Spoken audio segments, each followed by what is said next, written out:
Good afternoon, Good afternoon, Prof. Prof. Good afternoon. Prof, Yes. good afternoon, Alex. Good How are you? afternoon. I'm fine, thank you. I hope you're all fine. Yes, please. Okay, we sound good. So you're welcome back to another session of Management Consulting and Data Analytics. Last week I met Accra Group and you have a presentation today. Are you ready? Yes, we are. That's good. That's fine. But I would like to start with the lectures and then we take it off with the presentation. I hope it's being recorded so you have the recording later on. You hope we have the what? The recording. Yes, I think it's being recorded, so we are good to go. Okay. So can I take any questions, comments, contributions from what we've done up till now? If there are any clarifications, please feel free to ask questions.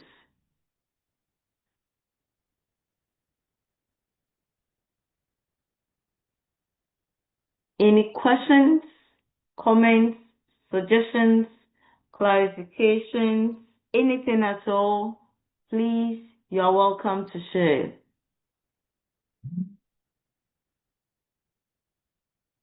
Please, you're welcome to share.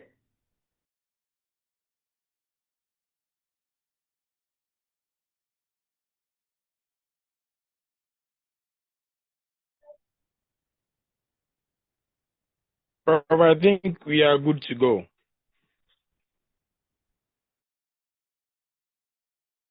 Okay, that's okay. Then we can go on. So today I'm going to start off with the consulting process to take you through the consulting cycles, and then we go through the various stages in the consulting process. For the facilitation method, I'm going to be using much of the lecture and teaching modes, and then switching between others once in a while. I'm using the lecture mode because this is a technical area, so unless someone has a technical knowledge, I will not leave it to the class to tell me. But at various points, I can also put you in groups and then do what we call guided reading, guide you on what to read. You understand it, and then you can also come back and present to us. So that's how the class is going to go. But as a consultant, I also will be monitoring the atmosphere in the room to check the tempo, and then I would adjust accordingly. All right, so let's kickstart the consulting process. This picture you see is based on what Peter Block provided in his book called The Flawless Consultant. Peter Block is known as one of the key people when it comes to consulting, and his book is one of the most widely read when it comes to consulting. So if you want to read, please feel free and get it. So according to Peter Block, and then as supported by so many other authors, consulting is cyclical. So first of all, it starts from the contacting phase. So the contacting phase is the first time that the client is the organization or the person who needs the consultant. So the first time that the client get in touch with the consultant, and that is as a result of they identifying a problem or an issue or not happy with what is going on in the organization, the running of the organization, the governance of the organization, some specific processes or structural issues or strategy issues or skill gaps. So it could be anything at all. From the videos we watched last time, it could be diverse. So once the organization identifies the problem, the next thing is to consult the consultant. Just as when you identify a problem with your health, you go in to contact the consultant, this time a medical consultant. This one, they come in to contact us as behavioral scientists or management consultants. So the contact phase has to do with all the interactions that go on there. Now let me say this. There are broadly two main types of contacting. One is the formal contacting, the other is the informal.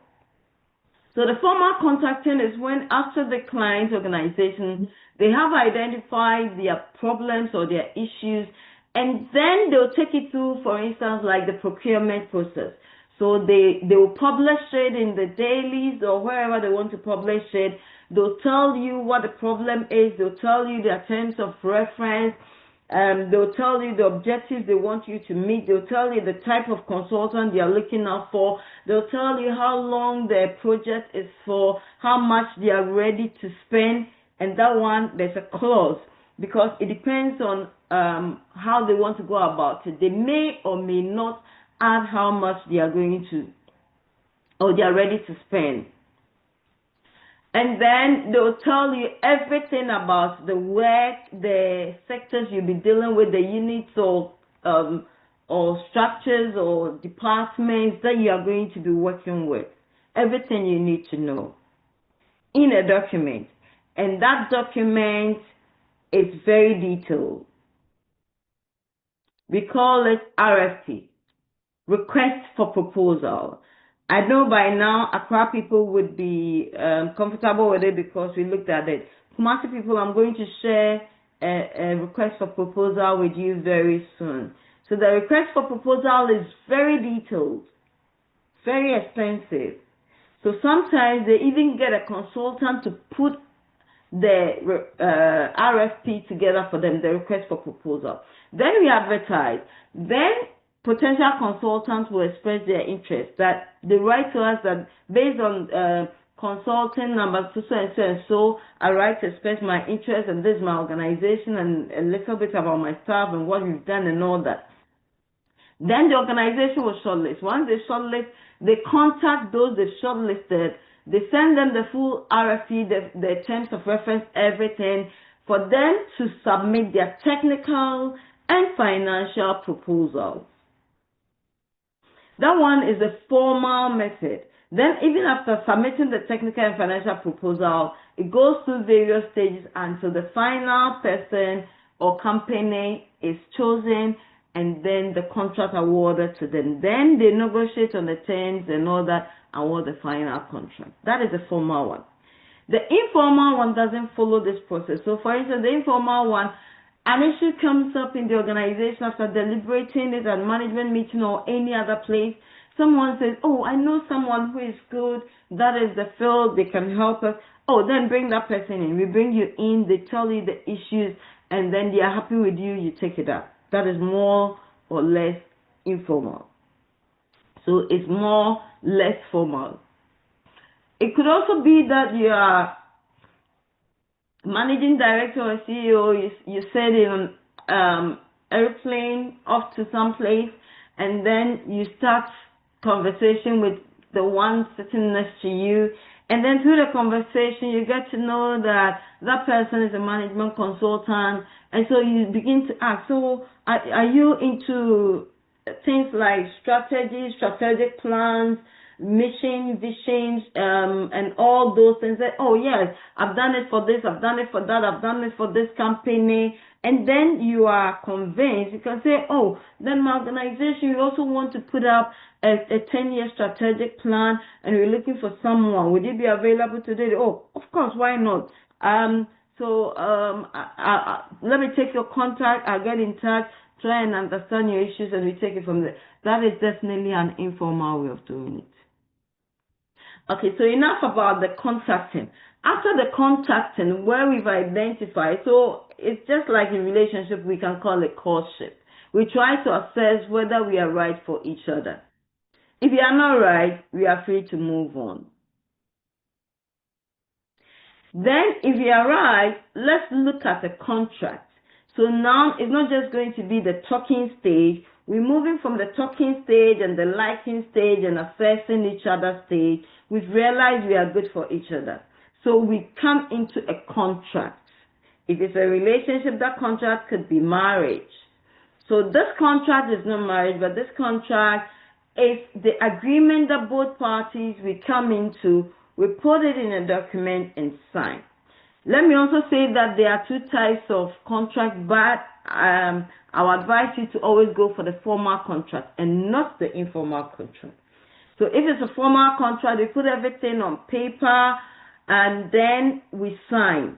So putting everything on paper, what goes into the contract? The technical proposal that was submitted, the financial proposal that was submitted, they all form part of the contract, plus any other thing we want to add to the contract. So then both parties are clear of their expectations from each other and how we're going to evaluate our work at the end of the day. Both of us sign, each one keeps a copy. It's formal.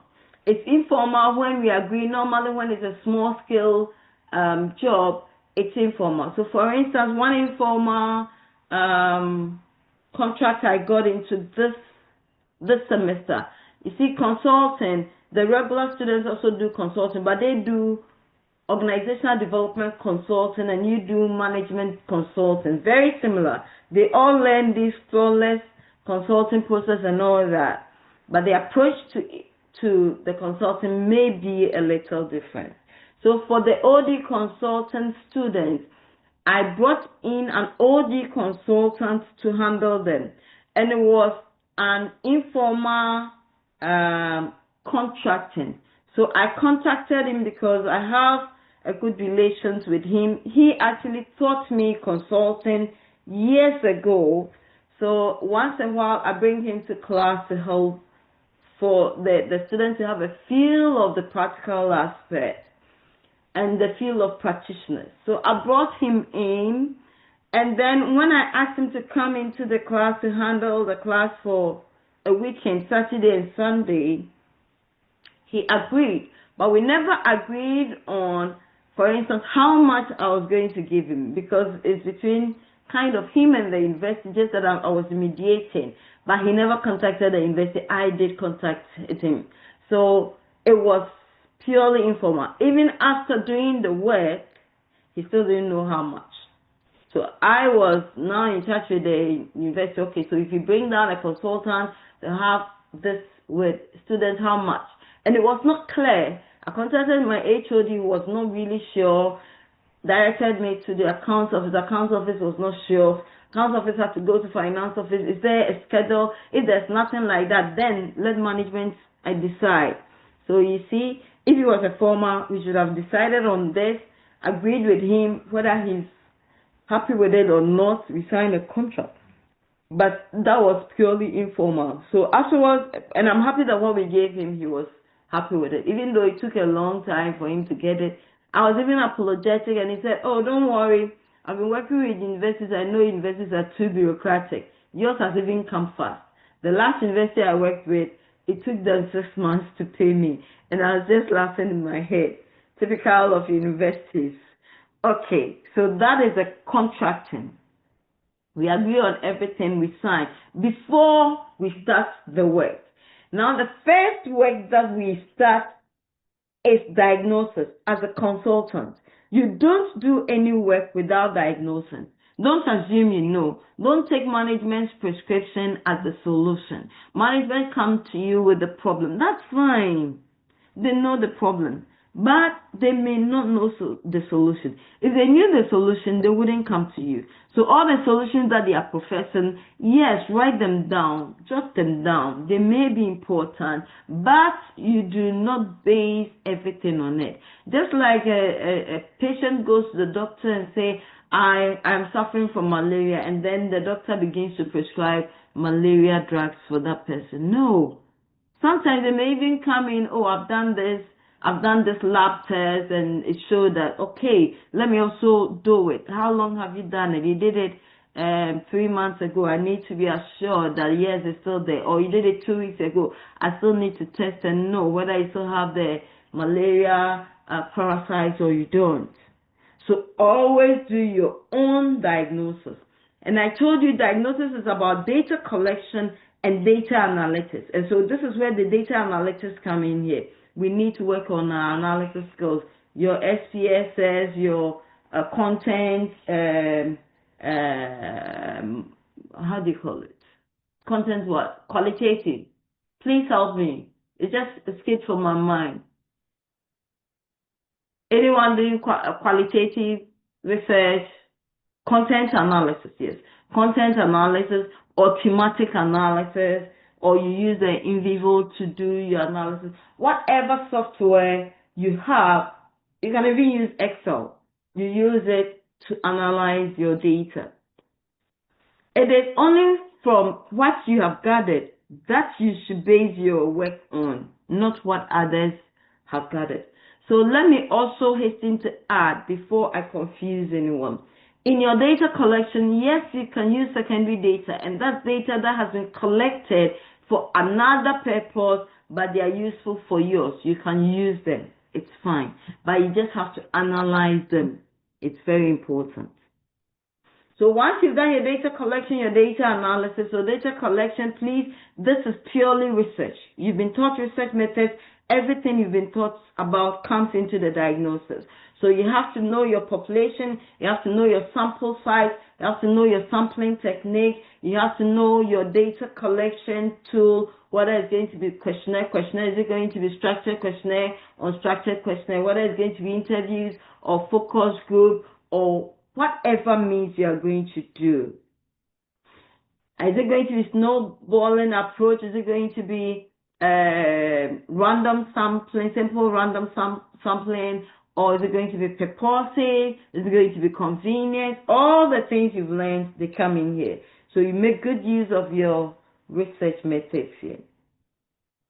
Now, after everything, just as you are doing your research, but the only thing is that you don't go back to the organization to feed back to them. But as a consultant, you get back to the key clients. So the key clients are those who hired you, those the management, those who have the power to say no to the work or to say yes, go ahead with the work, as well as those who are going to be directly affected, and normally the employees. So always make sure that all these categories of people have been included in your feedback stage. If possible, try and get all of them in a room and then you present to them. So that's the feedback, data feedback.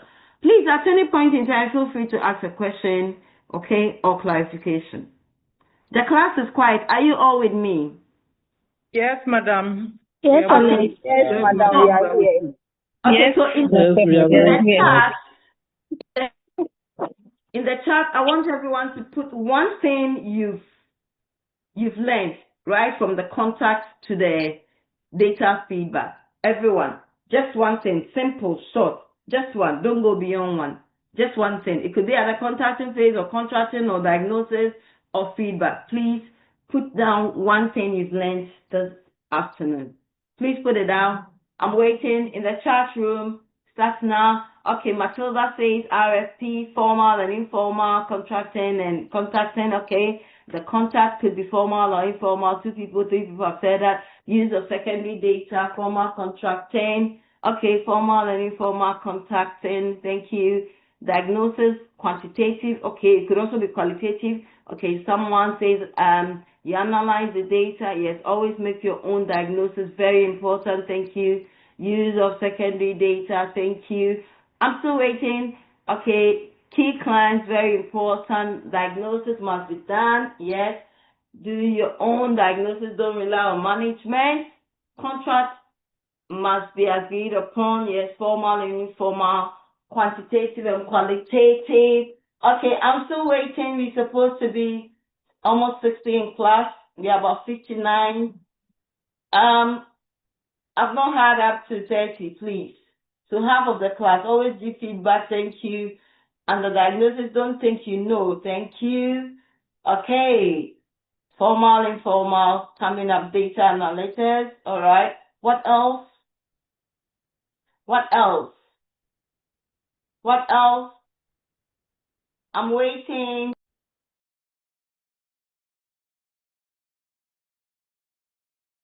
Qualitative, quantitative, formal, informal, data analysis is crucial in consulting. Yes, that is important, very crucial. What else? Still waiting. Diagnosis is very important. Research is required, yes. Data analysis, formal. knowledge in data analysis, request for proposal. Thank you, RFP. Still waiting for more. Contact is like caution. Thank you. My DVLA contact, yes, it's like caution. It could end. Always do your diagnosis. Don't assume, Charlotte. Thank you. All right. Any other? Consulting is cyclical. Thank you, Rebecca. Thank you.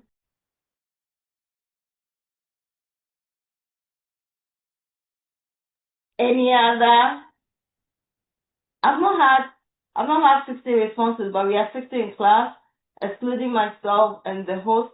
We are 60. Clear and transparent communication. Identify the sampling method. Request for proposal is very detailed. Yes, formal contract is almost like procurement. Yes, it's formal contract. We use the procurement process. Yes. Okay. What else? Formal and informal contracting. Okay. Okay, I'm ending this in 30 seconds, and all those who have said something are going to be awarded. Diagnosis can be done through interviews or surveys. Very true, Daniela. Okay, so Daniela was the last person who responded. Someone has given me something, but are you sure it's not AI generated? Contracting phase, establishing clear agreement. This is the first and foremost in the consulting process. Thank you. You must consider the interest of your major stakeholders. Always listen to the complaints. Don't assume they know. Okay, formal and informal, Linda. Okay, on that note, we go back to our cyclical process of consulting. But let me pause. Any questions?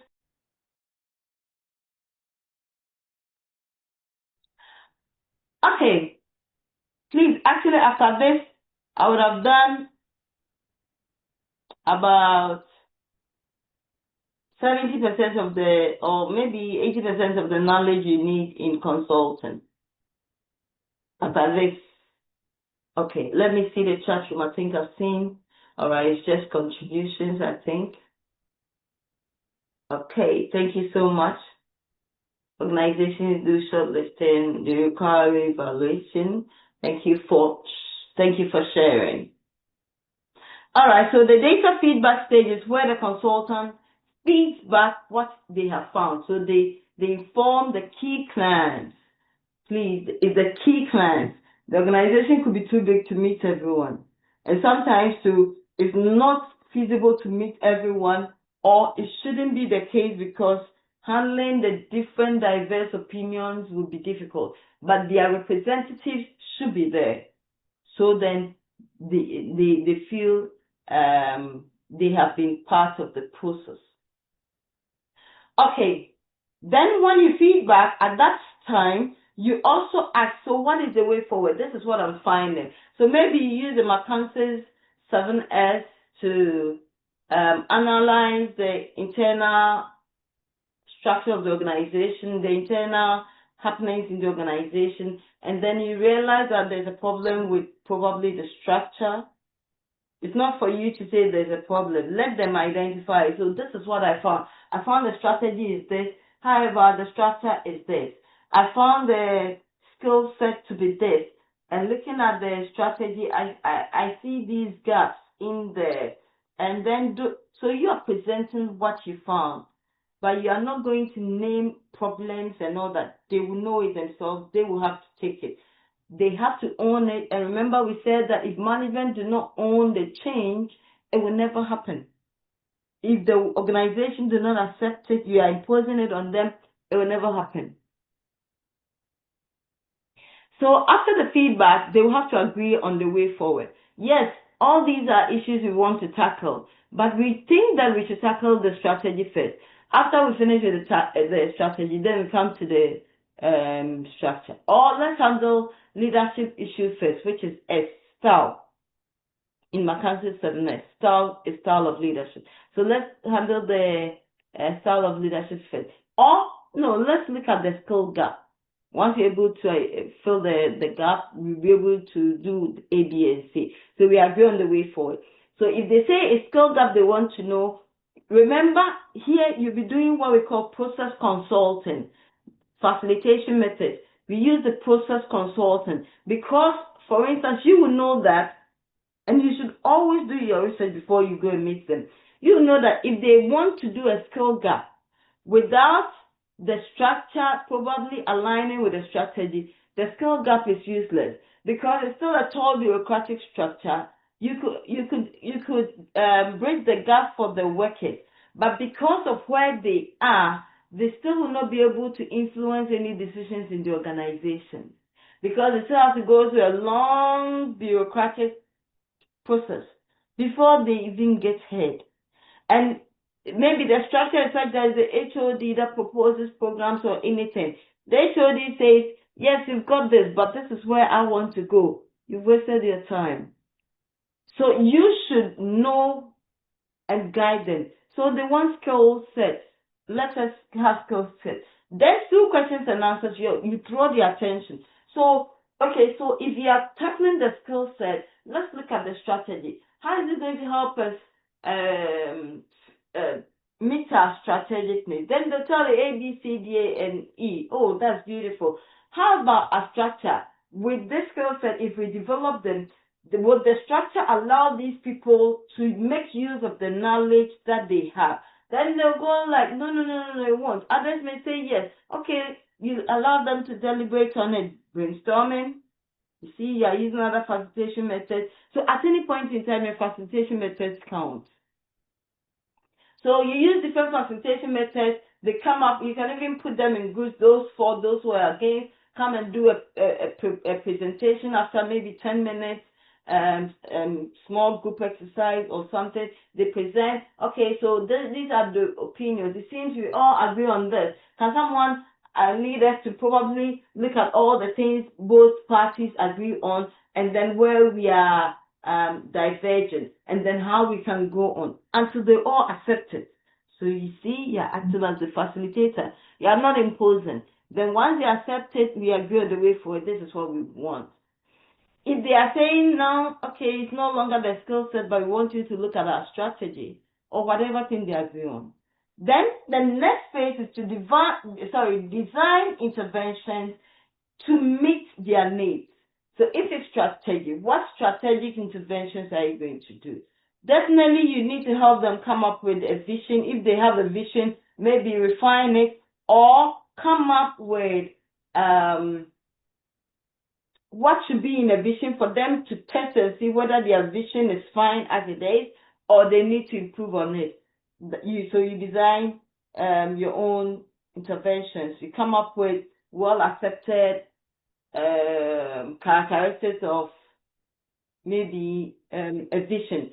So one phase of what you'll be doing is that you meet the management, and please, for vision, mission, we use and core values, we use the top managers. Not everyone is included. Then the other processes, we let them buy in, and then we go through the other process. Please, it always lies in the bosom of the managers. You wouldn't allow the lower employees to tell us what the vision should be. They are not the torch bearers. So as part of your design intervention, yes, you have to come up with a mission based on the vision. So what steps should the mission go through? What are you going to do at each stage? Are you going to use lecture to lecture them on what it is, and then put them in small groups for them to come up, try their hands on what the mission should be, then have a criteria that they themselves will cross-check with after that stage to see whether they are on track or not, and what should a vision statement look like. It's up to you how you have to handle it. So maybe you have to have a workshop where the top managers are there. They come up with the core values. What are core values? Giving them examples of core values. What are some lasting core values and other things? You help them to come up with their own core values. So you will have to design this. It's just like you want to build. We design before you put it on paper. in reality, sorry. So you don't start digging your foundation before you start asking for your architectural designs. So the intervention design is just like your architectural design. At what stage, what are you going to do? And why are you going to do? You should always put the rationale. What tools and resources do you need? Who is going to be responsible for it? Is that consultant A's job or consultant B? How many administrators are going to be supporting? What logistics do you need? Everything has to be detailed. Am I going to have a workshop for the employees as a way of helping them to buy into the vision that the management has come up with and what is expected of them? How are they supposed to live out the core values and all that? At what point am I bringing management and employees together to have them all agree on the same thing? You design your own interventions. Okay? Then, after you plan it on paper, now the implementation phase is where the change actually happens. So this is where you are going to implement. And in K11's change process, that is the place they call the movement phase. This is where we are moving from the unfreezing to the refreezing. We are moving from the old status quo to the new status quo. The movement phase is also called the changing phase. Mic check.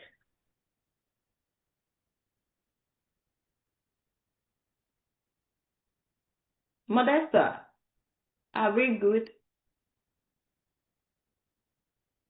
Please, I'm here. Yeah, we had some interactions from your end. A gentleman was talking. Oh, sorry. Kindly mute for us.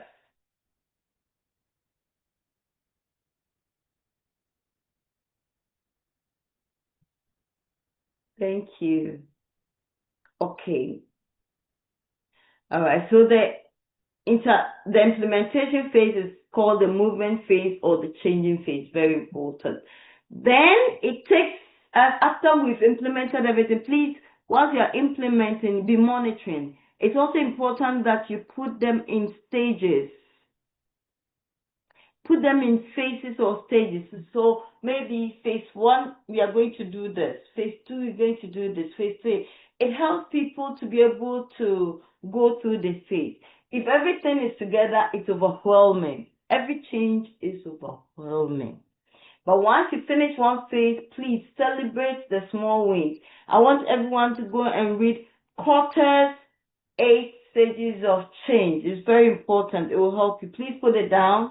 And yes, it's examinable. Quarter how can I say quarter? I'm spelling T. My apologies. KOTTER. Quarters 8 principles in change management. Okay. So celebrate it, then start the second one, manage it, monitor. At the end of everything, we do evaluation, and that is what you see, evaluate and learn. So when we finish the whole process, that's when we do evaluation. And always, I've told you, you have to be guided by a theory or a model.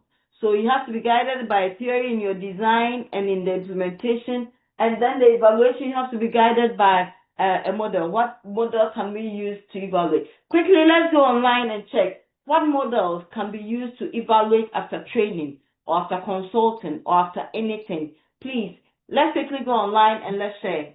1 minute, starting now.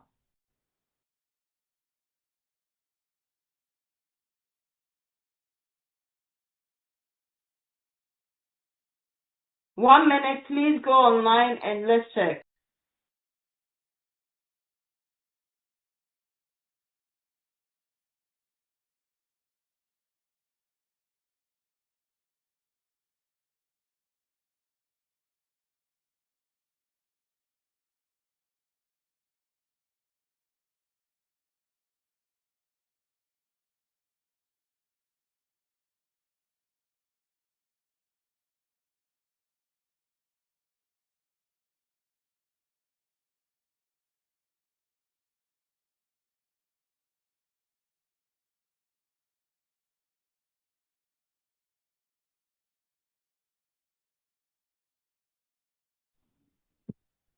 Hello, Ernest.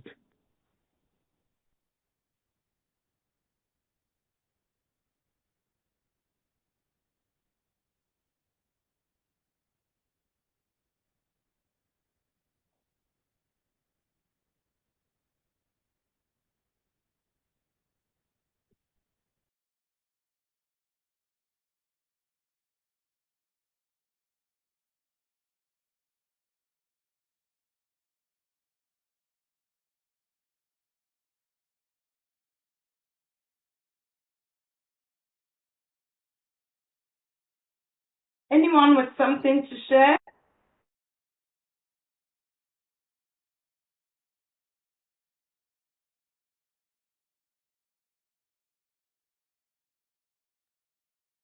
I don't see any hand up.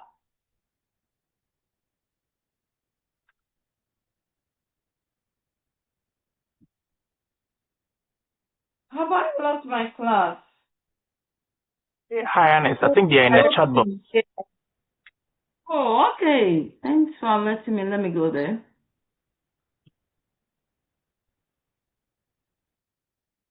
No, the chat, I think it's still Ernest, probably we didn't get the question where if you can go over the question. okay, great. Yes.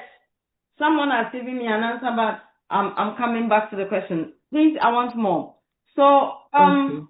the question was that what model can we use to guide us to do an evaluation after consultant process or after a change process or after a training?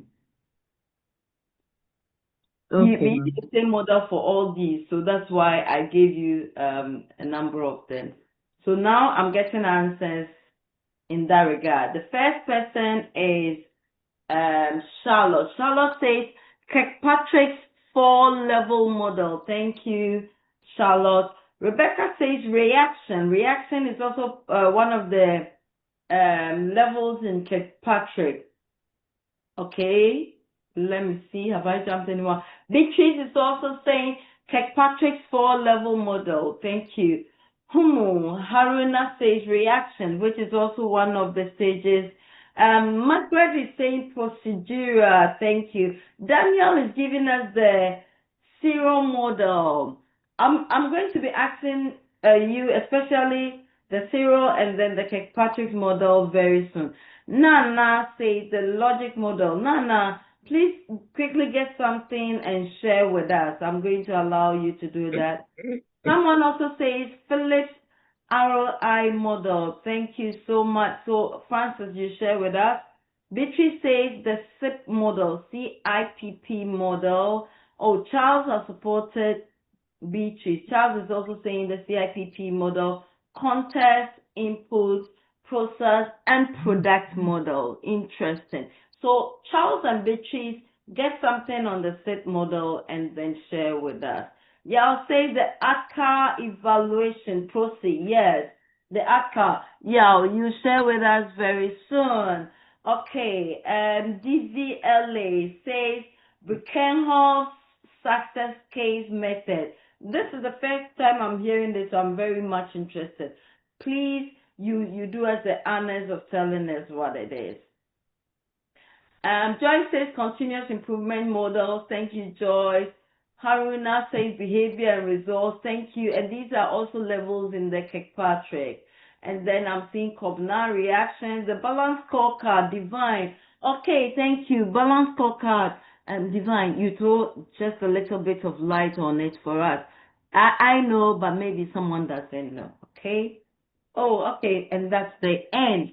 Thank you all for sharing. Now, okay, Hannah is also saying the balance scorecard. So Hannah is supporting Divine. Eliana is also talking about the ACA model. As someone has mentioned it, so the two of you will tell us about it. Let's start with the Kirkpatrick. Please, anyone with a model, you can just get us the model and then share. Should I stop sharing Kirkpatrick? Let's start with you. Who is going?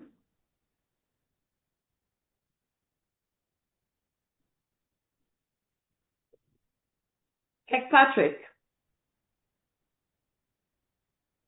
Oh, and my class went dead. Cosmos is saying clear model. Okay, Cosmos, you tell us about the clear model. Please, let's hurry up on this so we can cover a lot today.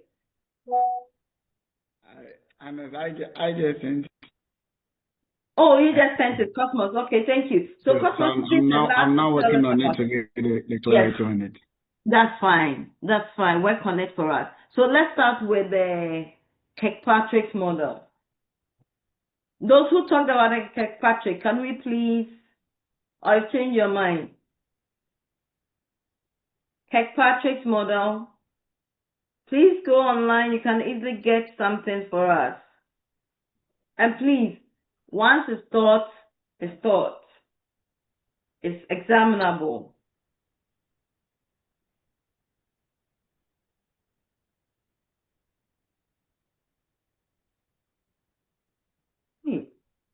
My class Okay, can Prof. be. Hello, Yes. Great. Please go on. hello, Ernest. Yes, please. Is it who is talking? Is it Yao? Yao, this is Yao. Yao, please go on. Yes, Kirkpatrick 4-level model. Please go on. Yes, the first talk about reaction. Talking about how do people feel about the change. Then the second stage talking about learning. What new knowledge, skills, or behaviors were adopted? Okay. Then it talks about behavior. The third level talk about behavior. Are employees applying the change in practice? Are you noticing any change as a result of what has been taught or done? Then the last one talk about results. Did the change achieve organizational goals? Example, performance, customer trust, or efficiency. That is about Kirkpatrick's 4-level model. Thank you. So according to Kirkpatrick, we just don't do evaluation one time and we are done. Just like we go for training and then training sheets are passed around and then we just take. That one Kirkpatrick calls a happy sheet.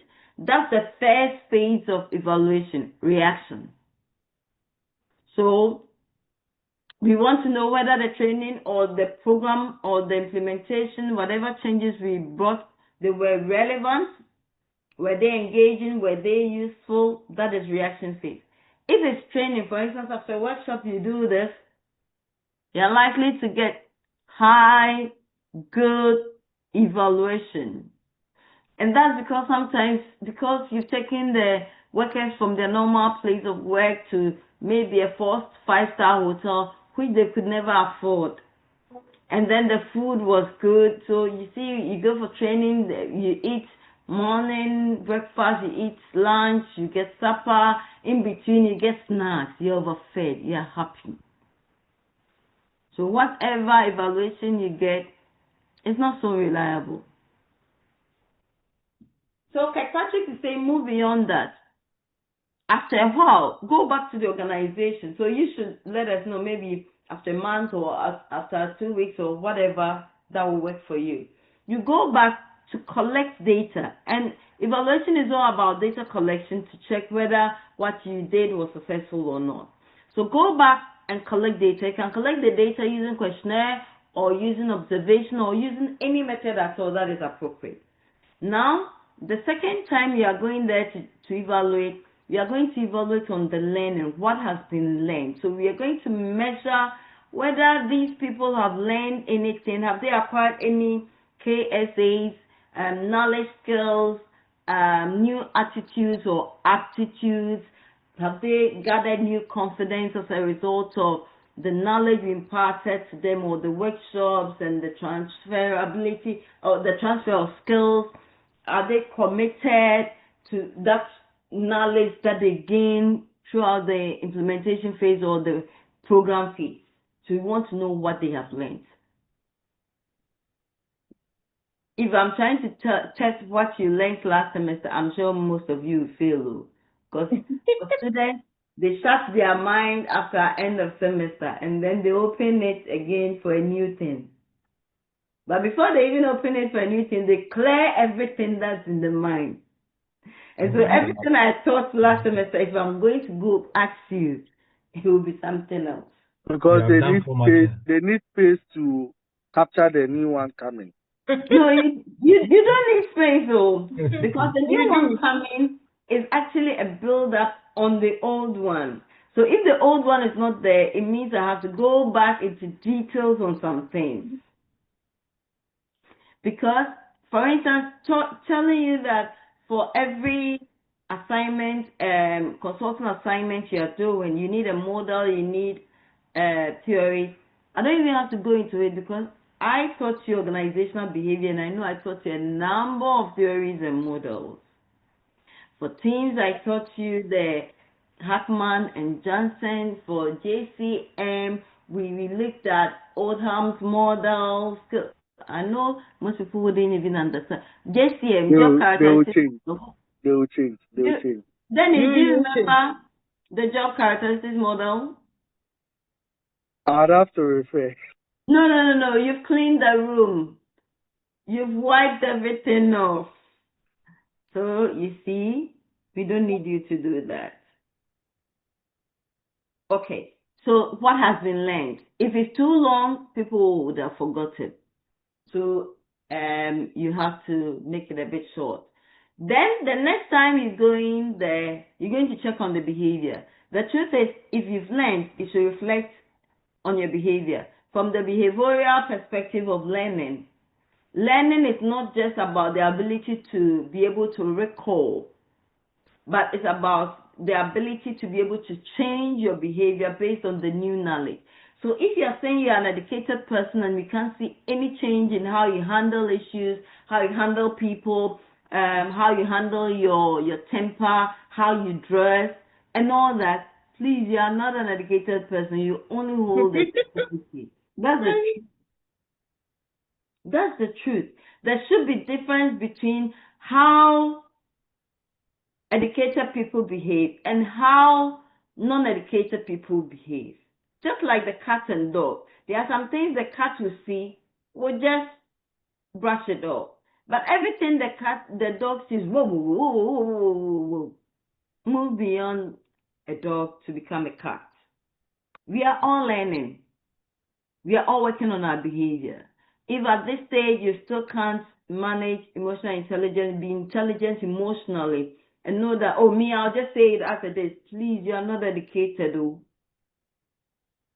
There are some terms others use. They use uneducated illiterate, or a literate who is even uneducated.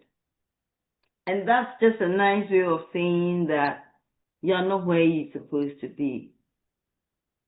So this stage, you're all master's level.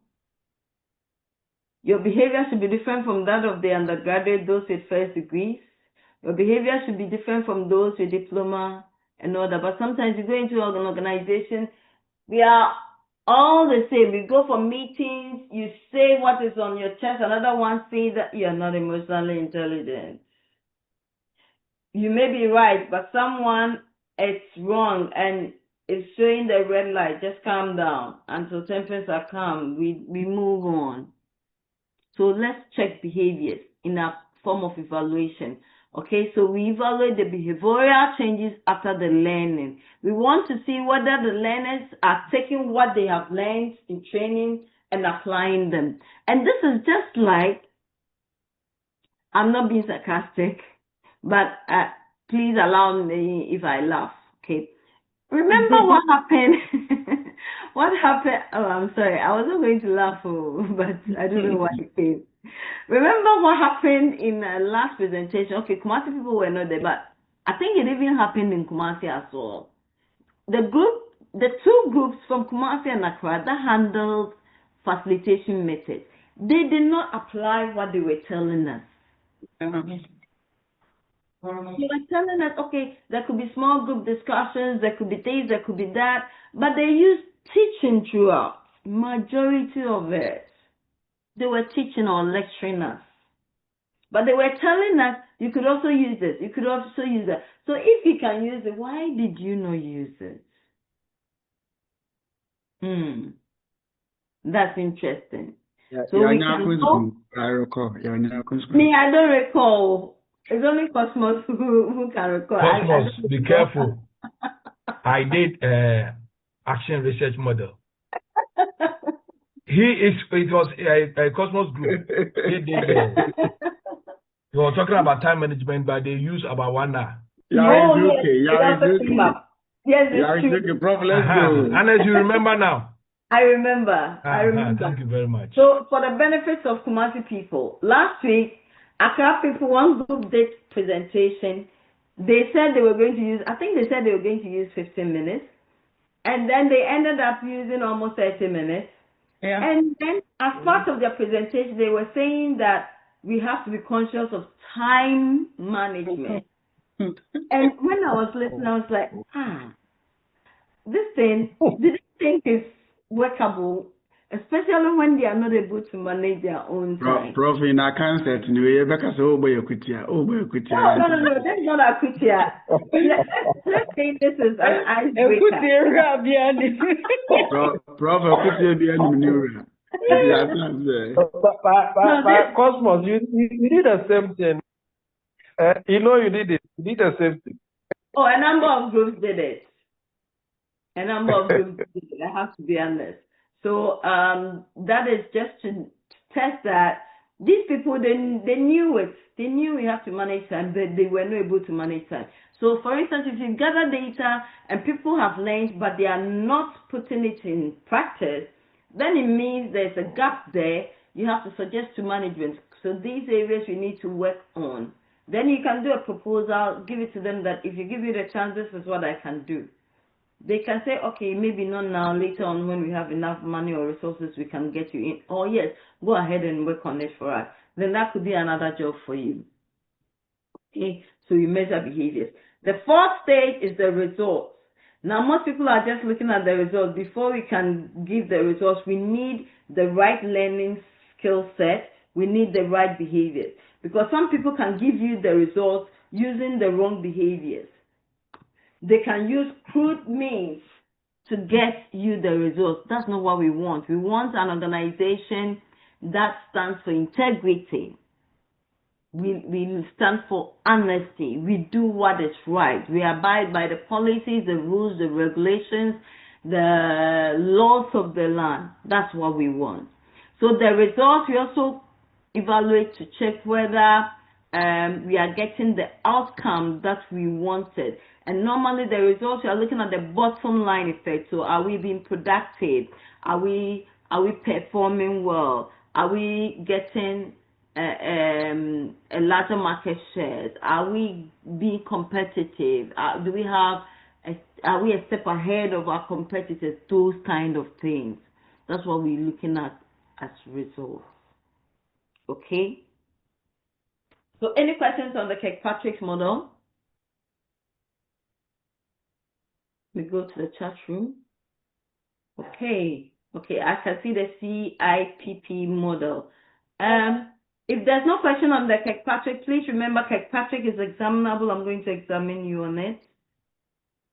Thank you, Kirkpatrick. Since I have the CIPP, please, Mr. Alfeajiman Charles. Okay, Eleanor has also given us the ACA model. So let's start with the CIPP model, and then Eleanor and others will come in. All those who also wrote CIPP, please come in and tell us about it. You have the floor. Please, Uncle Charles.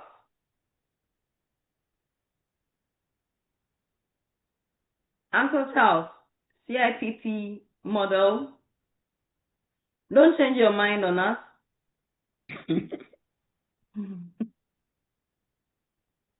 Whoa. Okay, maybe the Uncle Charles doesn't know is the person. Hey, Uncle Charles is telling me network is extremely bad. But you're able to contribute, Uncle Charles. Unless maybe you're at a wedding or a funeral and so you can't talk. That one, just be honest with me. I'll accept it and give it to someone else.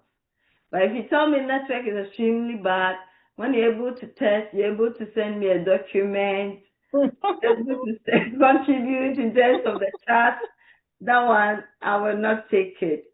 He himself is laughing, so he knows. Okay. So we are waiting for you to position yourself. You leave maybe at the funeral, leave the funeral grounds, go to a place that is quiet, go into your car and then talk to us, okay? Oh, you are saying it's very noisy. I know, you are not paying attention. You are either at a wedding, a party, funeral. Please, Uncle Charles, excuse them for 5 minutes and teach us. Okay, which other model is ready to go on? Which model? Please, there were plenty we shared. Any model that is ready, please go on. We had a lot. We had zero, we had logic, we had... Anas? Yes. Yes. I mentioned ATCA evaluation. ATCA, please yes. go on. Yes. Basically, focus on individual adoption.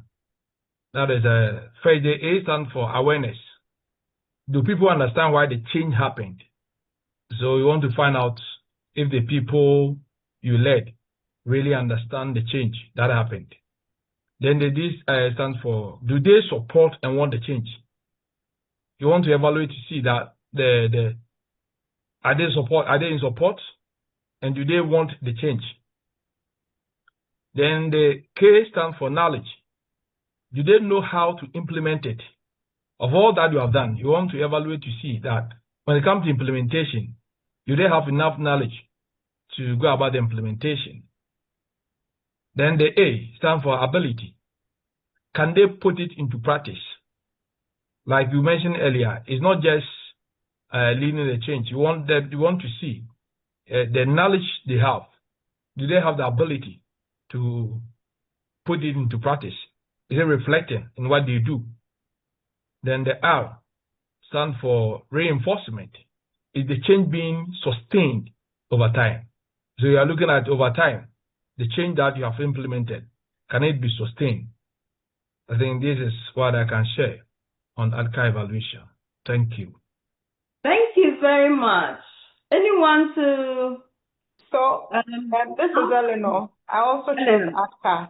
Okay, go on. So to just to add on, just as he said, the ATCA elements are awareness, desire, knowledge, ability, and reinforcement. So simply put, it's a change management framework developed by Jeff Haight. It's designed to guide individuals and organizations through change. The benefits of ATCA is basically a structured approach which provides a clear framework for managing change, and 2, individual focus. It emphasizes the importance of individual change management. Measurable progress. It allows for tracking progress through each stage. Application is just 2. That's the change management, useful for management organizational changes such as process improvements or technology implementations. Then 2, project management can be applied to project management to ensure smooth transitions. So in short, it's a valuable tool for managing change effectively and ensuring successful outcomes. Thank you. Thank you to both speakers. So, please, you see it on your board? Yes. Yes, please. Okay. So that's the ATCA model.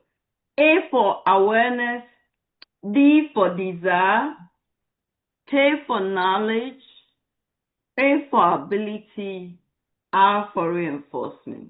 So let's look at it here. The A is awareness of the need to change. So how do you create the awareness? And this one can be used from start to finish. So the A, you test whether there's a need to change. Do we even need to change? And then are they aware that there's a need for change? If people are not aware, you are not just going to jump on them and start changing. It wouldn't work. Then you want to find out. So this one is not just used at the end of the whole exercise to check just like the Kirkpatrick. The Kirkpatrick is used at the end of the implementation, but this one is a model that can guide you throughout the whole chain. Then D, if they are aware, do they have the desire? We all know of some negative habits and behaviors that we have, but do we have the desire to change?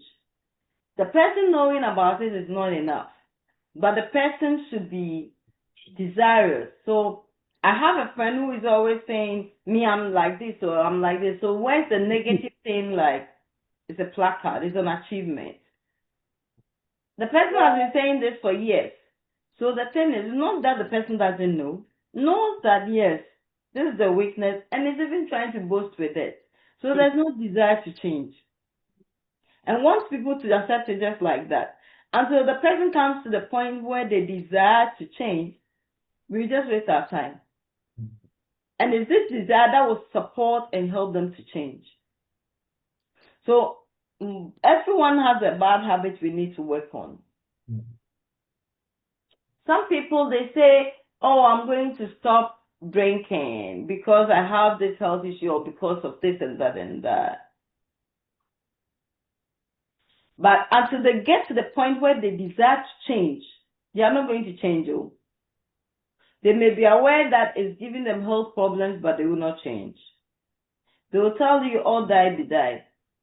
If someone's saying, all die, be die, you waste your time trying to let them change. Rather, you have to help them to come to the point of realization, and then they desire. They sometimes even know better than you. So there's little probably you could do. Then K is the knowledge of how to change. So once you may be aware of it, you've moved on a step further to D. Now I desire to change. Desiring to change. How do I change? You have been in this behavior for years. So you will need to be guided on how to change.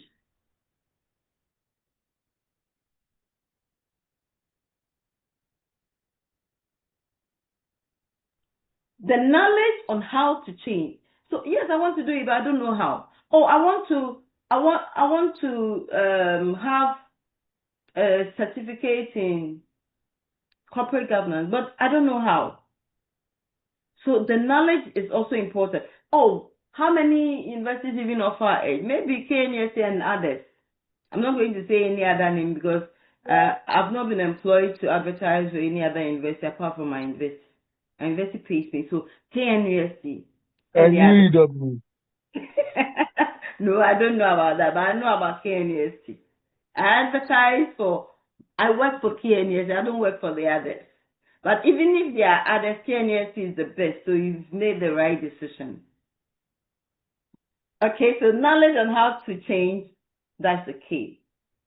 Then, knowing it, we go to another A, ability. Now you know how to change. Do you have the ability and the skills to implement the change? It's just like what I've taken you to. I've taken you to consulting. You have so much knowledge.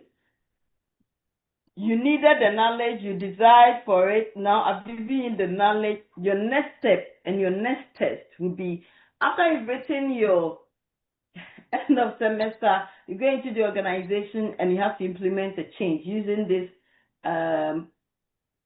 flawless consulting I've introduced you to. Do you have the ability to implement the change, or are you going to mess up an organization? Then the R is reinforcement. How do we sustain the change? Once people have gotten all the way to the point where they have the knowledge, they've started implementation, how do we sustain this change so people do not go back? So this is a model that can guide you in general change, in a particular change. So you as a consultant, what you do is A, what activities am I going to do to create awareness? So you're not going to tell them about the ACA model, you need to be aware, you need to be desired. No. What am I going to do to create awareness? So even in A, you can still get a model on awareness. Okay, so to create awareness, you need to do A, B, C, D. Maybe a 5-finger 10 or whatever, 5-stage 10, 4-stage or 3-stage or 6 or whatever. So what am I going to do for each of them to create awareness? If I'm doing this, this is the awareness I want to get. If I'm doing this, this is the specific thing I want to get at the end. So you need to think through. D, how am I going to help create the desire? Now that they are aware, how am I going to help them to create the desire so they will take part in the change? Then you list all the things you're going to do. How are you going to do it? Who is going to handle it? What are you going to include to elicit their desires? How are you going to tie it into what they are desirous of? Then K, how am I going to build the knowledge base for them to be able to change? Then A, what abilities am I going to give them so then they can implement the change with my guidance? Then R, so for instance, at the A, definitely you have to do workshops, but workshops on what and what? Then R, what am I going to put in place as reinforcement so then the change will be sustained? And this is what Ken Levins will call the rephrasing, sustainability. Please, is it clear? Yes. Yes, Very ma'am.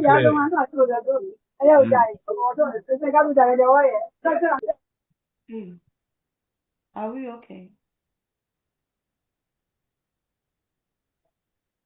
Okay. All right. And anyone to tell us any other model? Since the ACA model is, please, I hope you have your, you can take a picture of it or just go on Google. I just went on Google to give you this model. So please, go online and check. Oh, okay. I can see. Because I see Whitney Houston and Cecily Winans about that too. Oh, I'm sorry. Oh, I was listening. Yeah. You are smart. Yes, I was listening to Count on Me, Who Take Continue. And then the other one too, case study MCQ statute. If you can, Yes. we can see that one too. Yes, you can see that one too. So I wanted Yeah, to if you see can. possible questions you can have for me so I can also give you possible answers. Since the class you don't like to talk. This lecture is smart. Hi. Yes, so Anna. sometimes when my class doesn't want to talk, I'll go online and find what possible questions could come from a student for this. So then I'll answer it even though you've not asked me. Okay, so yes, someone said, Anna, can we go on? I wanted to talk about the logic model. Please go on. Okay. So the logic model looks at the inputs. The components are looking at the inputs, the resources used. For example, the consultant's time, the expertise, the budget, and then the tools. And then the second thing they look at is the activities, the consulting actions taken, the needs assessments, workshops, and then the analysis they made. And then they will look at the third thing, which is the outputs. What were the tangible deliverables? Example, the reports, the training sections, and the recommendations. And then they will look at outcomes, which is the fourth one, the short and medium term changes. Example, what they were able to improve upon, and then the staff knowledge. And the last thing is the impact. Long-term change, example, increased organizational effectiveness. Thank you. Thank you very much. I think 2 people came up with it. Second person to add anything? Second person to add anything on the logic model?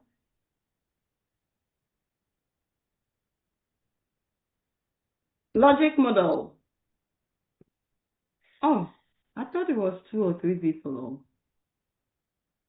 That's fine. Okay, so like I did for the others, let me share my screen and show you examples of the. I hope you can see. It's now loading. Okay, I can see now. Oh, okay. No, I don't want to share this one. So let me see which one. No, share everything, please. Share. Yeah, no, I want.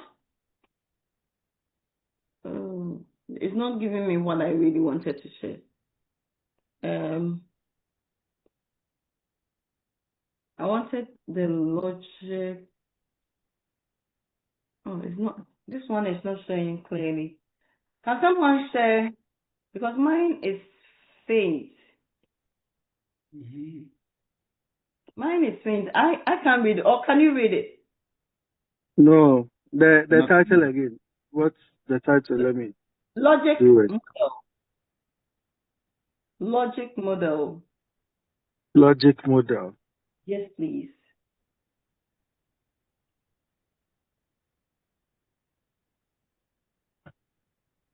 Mine is too faint.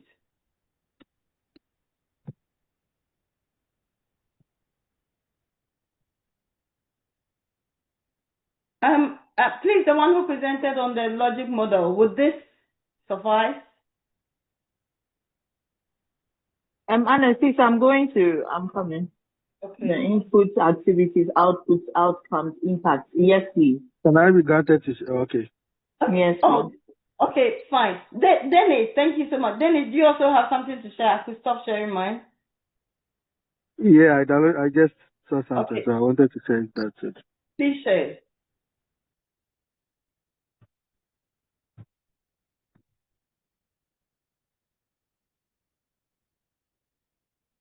Is this okay? Yes, I think so. Yes. Yeah, So this is logic better. model is a visual representation of a program outlining its intended purpose, activities, and everything that you need to know. So please, wasn't Nana who took us through? Can you take us through using this? Okay. Thank you. Okay, Prof. Let me try using this. So, like I mentioned early on, the components are the inputs, the activities, outputs, short-term outcomes, intermediate outcomes, and then the impact. So when we take inputs, which is the first point, we'll look at the financial resources that were available for the, let's say, project. So we'll look at the public funding to the private funding and the human resources, the time, and then the expertise. For public funding, we'll be looking at how much was raised from the public, not necessarily only monetary, but then the contributions that came from the public, and then the private funding, the human resources, as in how many hands came together to be able to achieve what we have achieved in evaluating the consultancy process, and the time that was used, the time made by the consultants and then the people involved, and then the expertise that the consultants brought on board to be able to achieve what we have. And so we look at the activities. And as I don't know if I'm right. So you're Hello. doing your best. You're doing your best. Go on. Yes, you are. Don't mind any. Go on. So yes, Okay. you're on track. All right. So we go on to the second point. That's the second activity. Some of the activities that were done to be able to achieve what we have now.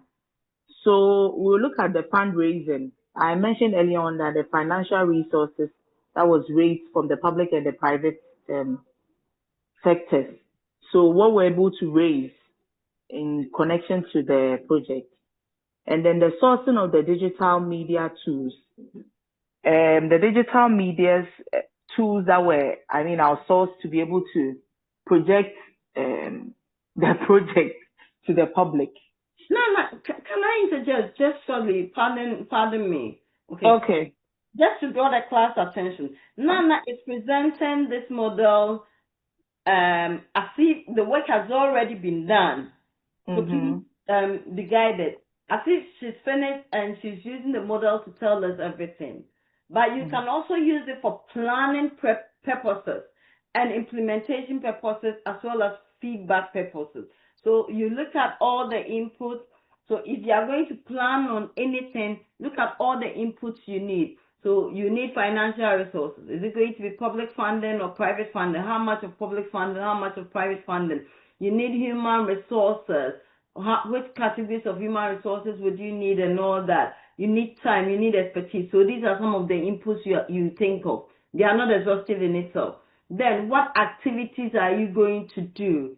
So the activities you're going to do include fundraising, you're going to do sourcing of media, digital tools or digital media tools. You're going to do curriculum development. You're going to do training of low-skilled teachers with limited subject knowledge, and etc., etc. So the activities. Then you come to the output. So after these activities, what are the outputs? So Nana, please go on. Okay, so I take it up from the output. So we'll look at the digital resources, the videos, the presentation, and the tablets, as in what we were able to achieve from the activity that we did for sourcing of the digital media, what we were able to produce out of it. So we look at the output of that activity performed. And then we'll look at the approved curriculum structured lesson plans, as in, just like Anna said, the planning aspect. We evaluate to see what we have been able to achieve out of what we planned. And then the lesson of high quality delivered. Lessons of high quality are delivered. Now bit, I'm confused. I'm confused a little bit, so I'll move on to the short-term outcomes. Sorry, why are you confused? The last point, the lesson of high quality are delivered. Good. So now, one of the outputs, so this is probably a possible output as a result of the activity that you did on training of low-skilled teachers. So you train people who, you train teachers with low skills. Okay. In subject area. Now the output is that now they are delivering lessons that are of high quality. So that is an outcome of the training. So the output is more like the outcome of the activities. Yeah. So remember, one of the activities we said was curriculum development. And then the outcome that we are calling the output is that there is approved curriculum. Then the structured lesson plans. They are all as a result of the curriculum development. Okay. And even the structured lesson plans could also be as a result of the training that we gave to these low-skilled teachers. The sourcing of digital media tools, the outcome is that we're going to have video presentations and tablets and all that. So these because we engage in these activities, now we're able to use video presentations and do other things with the digital media tools. Okay. Please, class, are we okay? Yes, Paul. Okay, Nana, are you okay with that? Yes, Paul. I'm okay with it. The short-term outcomes.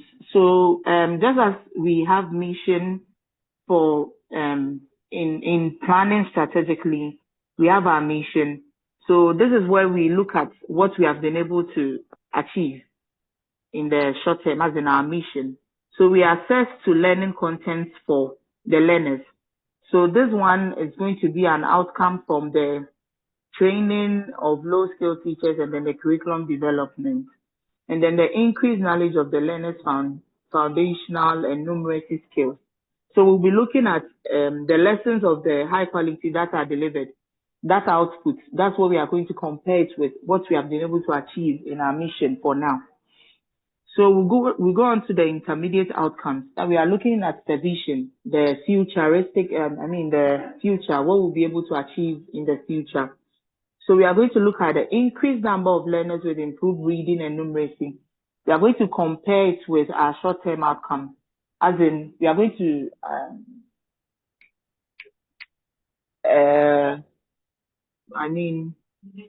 project into the future to be able to assess what we've been able to achieve. Just if looking at the increment of the learners with improved reading and numeracy skills, increased awareness and interest around core astronomy concepts. We'll be looking at how we've been able to build the people's interest in the activity that were introduced. And then lastly, we look at the impact how we have been able to, impact on the lives of the people involved, the improved learning outcomes. Thank you. Thank you, Nana. Thank you so much. So this is the logic model. We said it can be used for planning. So before you start, it can be used for implementation while you're on it, and it can be used for evaluation. So for instance, please let's look at okay. We'll come to them in a minute, but let me look at it in terms of implementation or planning. So you as a consultant, you have to list the inputs that you will need. So I'll need this, that expertise, and these are the things. What activities you are going to do. Then each activity, what is the output? What do you expect that at the end of the activity we should achieve? Then you list for each of the activities everything you're going to get. Maybe one activity, there are 3 things that are going to result as output, or just 1 or 2 or whatever it is, you list them. Now, out of these activities, remember I said for all your work, try and put them in phases. The short-term outcome, what should it be for us to know that we are on the path? And then what should be the intermediate outcome? And that should be the final goal. The final goal being the impact normally should be one of the objectives that the organization has stated that they want to achieve. So maybe they said that they want improved learning outcomes for teachers and students. You are using the school for teachers and students. So your consulting is with the school. So if this is the objective, you write it down as the impact. That's the last thing you want to see. Then you try and work from the beginning to that end as the impact. What inputs do I need? What activities am I going to do? What outputs am I going to get? That is the outcomes. Then how can I know that we are getting this? So I put them in short term and medium term. So the short term, we should be getting ABC. Just like you are doing a 5-year strategic plan. 5 years will be the maybe the improved learning outcomes. That's what you should have achieved. Now, in the first 2 years, what should you have achieved before you can get to the 5 years? So that could be the short term. Then by 4 years time or 3 years, what should you have achieved before the 5 years? You would have achieved the improved learning, and this can be done for anything at all. Please, any questions here before we move up to get the definition of the input activities and all that? Anything? Okay, Dennis, please move up. So the inputs are the resources that we invest in the program. So for instance, if you are evaluating, you always have to look at what resources did we invest in this program? How much funds? How many staff? What materials? What equipment? What logistics did we put in this program or this whole change thing that we undertook? So that's the input. The activities are the actions or the interventions that we undertook in order to achieve the program's goal, like the workshops, the training sessions, the community outreach, the whatever thing you did, all the activities, they go into that. Please note that, because, for instance, a question could come as a case study. You should be able to know that these actually go into this. Then the output are the results of the program activities that you have listed that you did or you are going to do. So if you are using it as an evaluative model, we want to know this program that you did. So the workshop that you did, what was the output? Can we quantify the measures? How many people participated? How many sessions were delivered? What did we get out of it? So that is the output, the direct result of the program activities.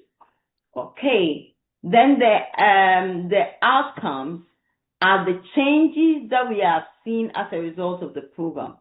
We categorize them into short-term, medium-term, and long-term. And long-term is the objective that you want to meet. So short-term, what outcomes did we get? The medium-term, what outcomes? There could be assumptions. Yes, in anything, there are assumptions. These are the beliefs and conditions that are true or not probably true for the program to be successful. So then you come up with these, you have to let us know the assumptions you are working on. I'm assuming that the organization will make available 20 staff. I'm assuming that the right candidates will be picked by the organization to participate in this. So sometimes when there's a training program, the people who deserve it don't get it.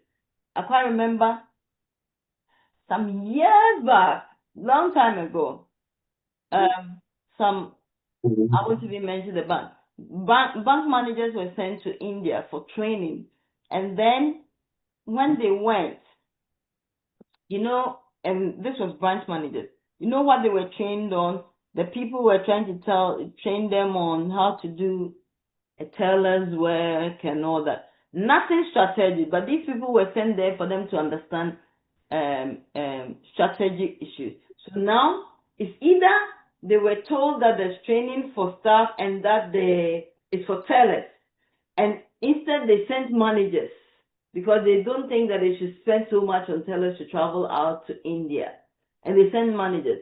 So now managers were given so much resources to go. At the end, they didn't benefit the bank because managers don't do tailoring work. So we have to look at all these to be able to know whether we are wasting resources or not. Okay. I think that was GTV. Hey, it's from Dennis, so it's not from you. Yao is going to pick it up from there. Dennis, I didn't mention him. If you know, you know. If you don't know, assume any bank at all in Ghana. It was GTV. Okay, no, because you work in one bank, you are trying to choose them. All right. Any questions on the logic model? Thank you so much, Dennis, for showing this to us. Thank you. Okay. For the sake of time, please let's move on with the other models, if it's fine with you. Let's move on with our cyclical model. But at least we've gone through the Kirkpatrick, we've gone through the APCA, we've gone through the logic. I had to search for that one too. Which one, please? The cyclical model you took off. No, that one I'm going to show it. I'm trying to see. Someone was supposed to give us something that he said his network is. Okay, sixth model. Are you ready to give us the sixth model? Context, input, process, and product? Or still, Yes. your network is very bad? Anes. Yes, please. All right, please. Let me. I've excused myself, so Okay. I can. So then can you show it for us? The sixth model, CIPP model. It's context, input, process, and. Okay, I wanted to present it all. Oh, okay, sure. Please show it.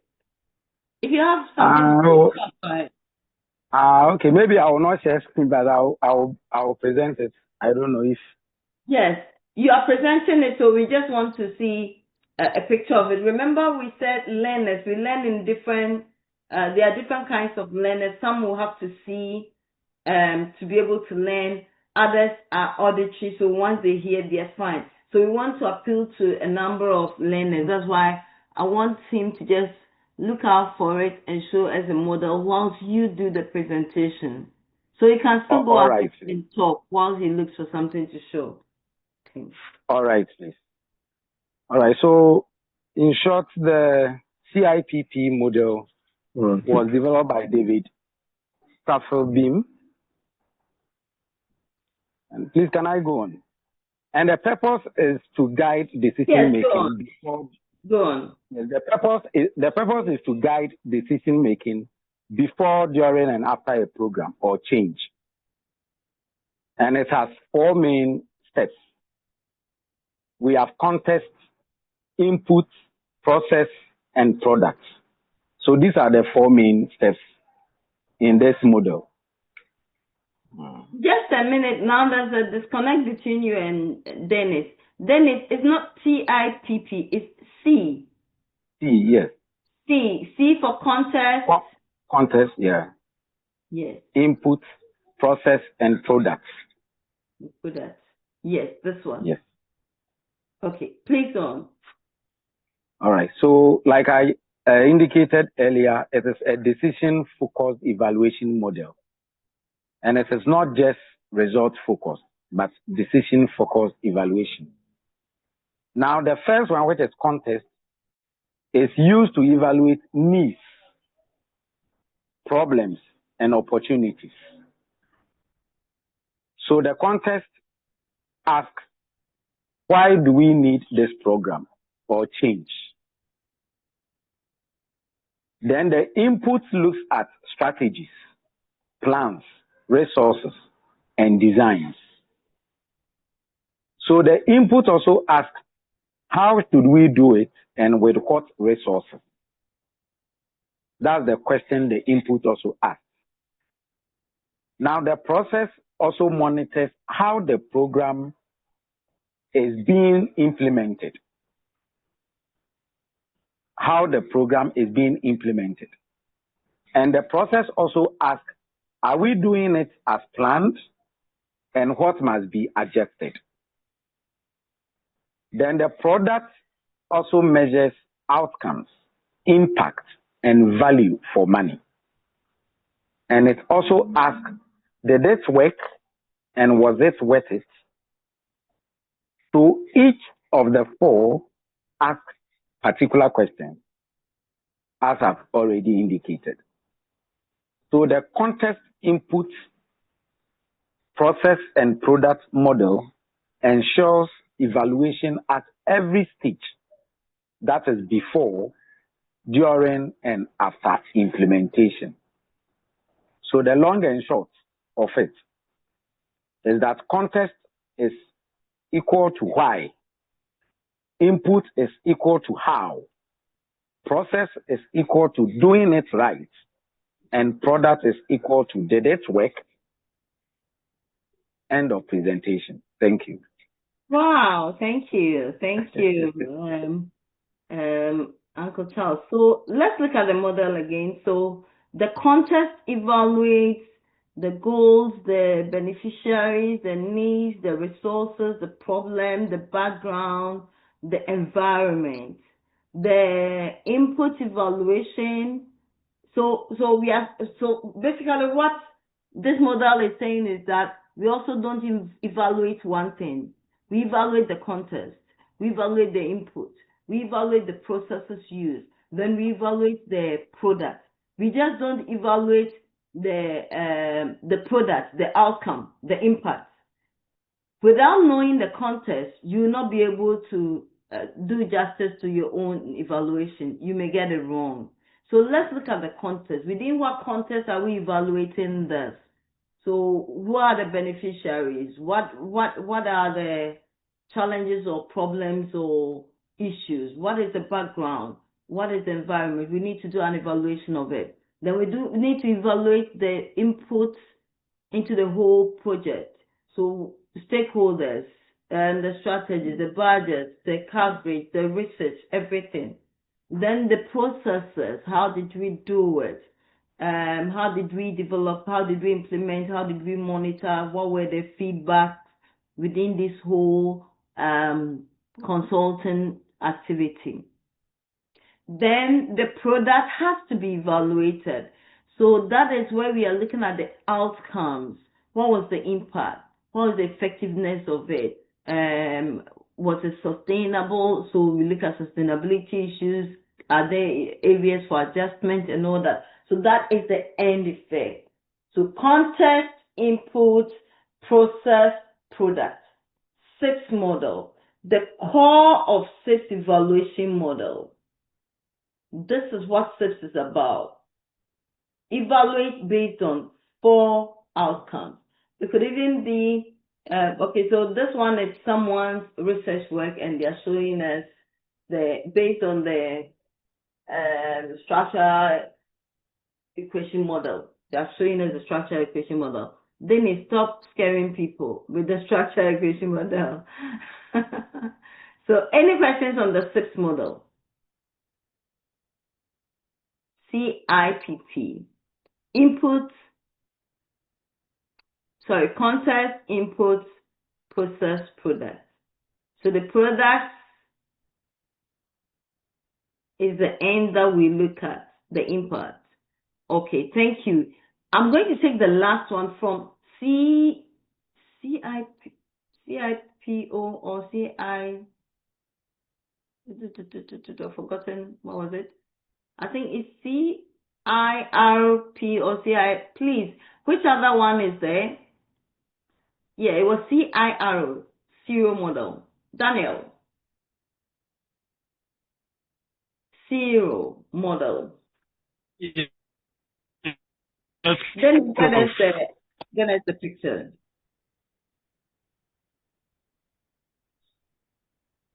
Okay. Please on. So, so Prof, the CRO model is more or less similar to what my brother Charles just did, but a little bit. So we are talking about the context, the input, the reaction, and then the outcome. So that is what forms the acronym CIRO. So it is context, input, reaction, and then outcome. The context, it says evaluate the learning environment and needs. So if you were taking people through a learning process, you have to evaluate the learning environment and needs to know what exactly is happening or what exactly you are going through or what exactly you are teaching. That is what the context is about. Then the input, you are looking at assessing the quality and relevance of the learning content. So whatever you are teaching, how relevant it is. So if you are teaching a group of IT students, or you taught a group of IT students, how relevant is accounting to them? You are looking at the input, so you assess the quality of the relevance of the learning content. Then the reactions, you say measures learner satisfaction and engagement. So whilst you are teaching, you are looking at how satisfied are they, how engaged are they. So Prof, like in your lectures that you've been having with us, this thing is I see this thing most happen. So you are looking at how we are satisfied, and then you try as much as possible to see our engagement levels by asking questions and involving people left, right, center, so that everybody is engaged. Then the satisfaction can be realized or not. Then we look at the outcome. It says evaluate learning outcomes and impacts. So whatever that has been taught, you evaluate to see what has been the impact. So like Prof, this afternoon you were saying, last semester, whatever that you taught, how impactful has it been? Have we forgotten everything? Are we practicing what we've been taught or not? So the outcome is what in this thing is what this particular thing is saying, evaluating the learning outcome and then the impact. So basically, or in a nutshell, the serial model, we are talking about the context, the input, the reaction, and then the outcome. Thank you, Prof. Thank you, Daniel. I think I have so many lectures in class, I have to stop lecturing. Now I know I can comfortably retire. Thank you. It was good. All the presentations that have come in today, spot on, and I like the way you're able to present it well for us to understand. So thank you so much, Daniel. We've had serial model, we have SIPS model, we have the ADCA model, we've gotten the Kirkpatrick's model. And thank you, Dennis, for showcasing all the pictorial views. So you see, you can easily lecture once you know your stuff. Then you add the pictures because we are saying that we have different kinds of learners. And then, so you see, for learners, we using the VAC model. Dennis, okay, your hand is up. I'll call you in a minute. Using the VAC model, we said we have the visual learners. So those of them who saw the Dennis pictures shown, they've learned. We said we have the auditory learners. So Daniel and others have also presented. They use words, they have been captured. We have the read and write. So those who who could read. They were reading. They could also write something for themselves. We have the kinesthetic learners. Those have to be engaged. So at a point, I even had to pause and say, write and tell me what you have learned. And then as part of my facilitation methods, I've also allowed people who can to also participate and do it. Now that these people, for instance, have presented, those who presented on the Cyril, the SERS, the ATCA, the Kirkpatrick, if it comes to exams, they are more likely to be able to answer the questions better than those who did not participate. And I said more likely because they learned it and they presented it. It could also be that maybe they are not kinesthetic learners, so there are those who want to hear others say it. So they may still not be able to produce for us. It all depends. Okay, but I've enjoyed this. Thank you very much. I think we've had enough of the models for the evaluation, so please, can I move on? No, before I move on, I want reactions. I want to hear what you have to say about all that has been presented. Do you understand it? Don't you understand it? Which part would you need clarifications and all that?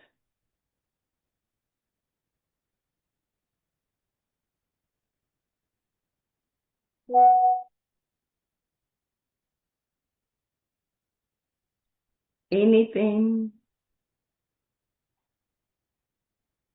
Ooh, my class is quiet. What's happening to my class?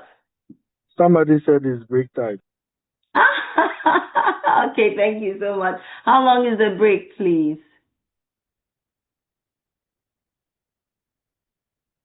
Rebecca, how long is the break? 30 minutes. 50? 30. Really? Oh, Prof, can we finish at least? We know that we are done. It is 3 o'clock. Okay, I'm finished with this model, so I'm just going to give you a short break, then you come back. How long do you want the break for? 10 minutes. So 5 minutes. Oh, 5 minutes is too short too. 10 minutes. 10 minutes. Ladies, We ladies, want always. 10 minutes, Prof. We want to finish early so that we can go and sleep. Okay, yes, 30 minutes. I have lots of associate professors in my class, so I can comfortably retire. Thank you, Mr. Beda. Okay, so can we do 15 minutes, or you want 30 minutes? Okay, Prof. Which one? 30? 30? 15. 15 minutes. 15 is okay. 30 is fine. The class is not able to decide. Though. Should I use my 15 discretion? minutes. 15 minutes. 15 minutes, please. Okay. You want to sleep? I'm going to vote. 15 minutes is okay. Please, let's stick to what's on the timetable since you are not able to agree. Is it 30 or 15? 15 minutes. Then we go for 15 minutes. It's 30. Please, on the timetable, is it 30 minutes? 30 minutes, please. Then we go for 30. So 30 minutes from now. Honest. You're welcome. Hello, Highness. I hope you had enough time to rest. We manage, ma. Don't worry, it is well. All this will be over soon, okay? Okay. You have your certificate and then you go and implement. Amen. Okay, so back to management consulting. I want to check the tempo in the room. Please, in the chat box, give me an emoji that represents how you're feeling now. Put it in the chat box. An emoji. Nana is happy. Beaches as well. Joyce, what's wrong? Okay, Fidaus is fine. Kobna is blushing. Any other? Any other emoji? Go to the chat room, please. Okay. Grace is blushing. Divine is excited. Okay. Euphoria is okay. Euphoria J's emoji. Okay, I don't know about Matilda. Let's check Matilda out before I miss out on Matilda. I think. That emoji, what does it represent? Are you worried? Are you crying? Are you tired, Joyce? Joyce, are you okay? Hello, Ernest. I Yes. have sore throat and, I'm trying to manage it.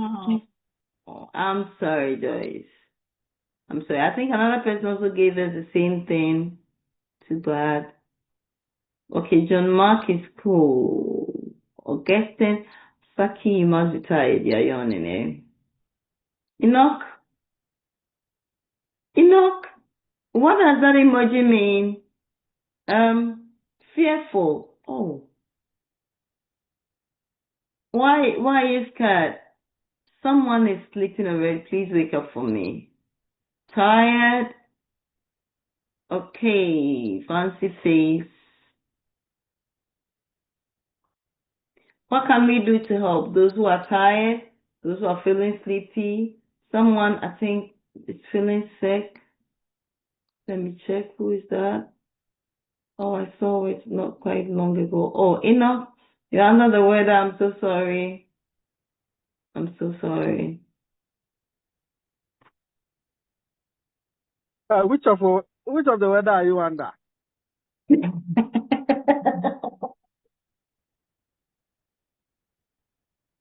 This class, is the weather we all know. Okay. All right. So someone's got their sunglasses on, feeling cool. Okay. I think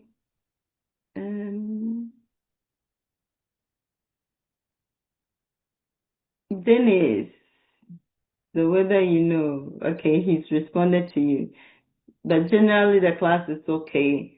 Those who are feeling tired and all that, please let me know what I can do to help so you don't sleep off. And few people responded, what's happening today, others? Because what we are going to, I need you to be alert, very attentive, so you can get it. And Leonor, oh, what's happening? Leonor, can you explain what's going on with you? It's raining. Cosmos. My emoji says persevere. Persevere. Oh, don't worry. It's very important you persevere. You get to your goal, okay? Cosmos is raining. Okay, don't let the rain put you to sleep. All right. So now we're going to start with the composite process of consulting. I'm going to take you through the process. I've taken you through the various stages, everything that we do in consulting. Now I'm going to take you through the composite process. By composite, you see with the whole process, there's the demand aspect and there's the supply aspect. So the demand aspect has to do with all that the client organization will want the consultant to do for them, what they are requesting. Then the supply aspect, we are looking at all that the consultant will be doing. So what the client organization will be expecting will be the demand. Then what the consultants will be doing will be the supply. So when we combine both, we call it the composite process. So we're going to look at it from the composite process. I'm going to list them and then I'll take them one after the other and go through them. So in consulting, it starts off with the announcement phase. So the announcement phase starts after we've identified a problem, an issue, something with the organization we want to handle, or we want a consultant to come in and help us. Dennis, your emoji, we'll talk about it later. So once we've identified, we need to announce it. We announce it for potential consultants to respond to it, and then we award the contract for them to start. At the announcement phase, 3 main things are involved: the RFP, which we've learned about it today, request for proposal. Then we also have the LOI, which is letter of invitation, which is a cover letter for the RFP. And then we have the EI, which is expression of interest. That one is from the consultant, but we'll go into details, so don't worry. Then once the organization receives the responses from the consultants, we do shortlisting of the submissions, 3rd stage. Then 4th stage, we prepare a thorough terms of references, send them to those who have been shortlisted, and then we request for submission of technical and financial proposals. Once it's submitted, 6th point, we evaluate the technical proposal first. Please note, we don't do them at the same time. We evaluate the technical proposal first, and then we evaluate the financial proposal at the 7th stage. 8th stage, we finally select the consultants based on the evaluation of the proposals. Once we select, it doesn't mean that everything is fine. 9th stage, we have to negotiate on some terms before awarding the contract. So maybe we want to change the methodology, or we want you to expand on something. We want you to look at one particular output, or something you are requesting from us, or what we are also going to supply, so you don't need to budget on. We just negotiate on everything. Then the final one, we prepare and award the contract and we sign. It is after this stage that we start the execution of the work, and I told you that we always start the work with diagnosis.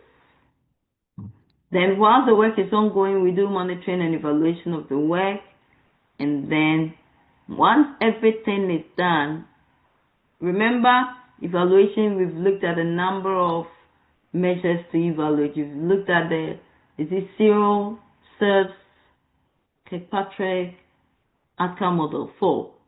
So you use that. Then you present a report on everything you've done from day one, from contacting to the evaluation stage. You present a report on them. So feedback on the evaluation should be added. So now let's start with the various stages. So the first one is the announcement phase. At the announcement phase, I told you 3 things are involved: the request for proposal, the letter of invitation, and then the expression of interest. So the request for proposal is just like a bidding document. So the bidding document, it should include everything that we need to know about the assignment, that is the work that the consultant is going to do. How we are going to select the consultant should be part of it. Conditions attached to the contract has to be added to it. So everything that we need to know, the objectives, the problems, the objectives we need to meet. If we have a proposed methodology for them, it has to be there. If we don't, we leave it blank.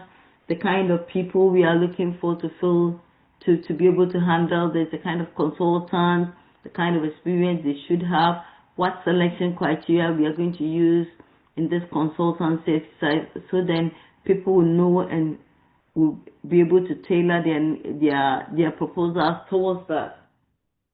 Are there any conditions? Maybe the condition is that it's only for local people and not internationals.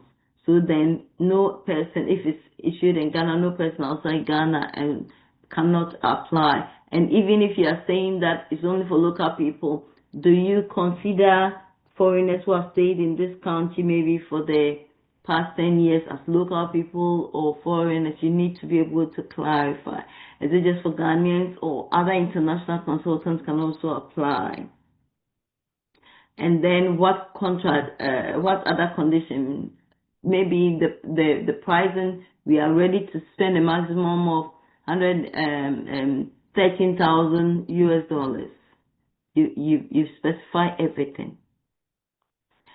The RFP typically, please, is request for proposal, but henceforth I'll be referring to it as RFP. The request for proposal typically includes these. Please, Accra people, I need you to speak to it. Can you show based on the RFP I shared with you? Did you find the letter of invitation? Accra. Hey. Okay. Please give me a minute. Yes, we did. Yes, we did. You did. Daniel, I'll come back to you. Tell me something about it. But for all of us to be on the same page, please give me a minute. I'm going to share the same document. No, Bismarck, can you share with the Kumasi Center rep so she shares with the class? Okay, I'll do that. I don't see the Kumasi Center rep online. What's the name? Divine. Divine. I'm sending it to him. Okay, Divine. Yes, I'm here. Divine is here. Okay. Yes. Okay, good. Divine, please acknowledge let us know you've received it. All right, sure. Okay. Then please kindly share with the class so we are all on the same page. I'm giving the class reps 1 minute. Please, as soon as you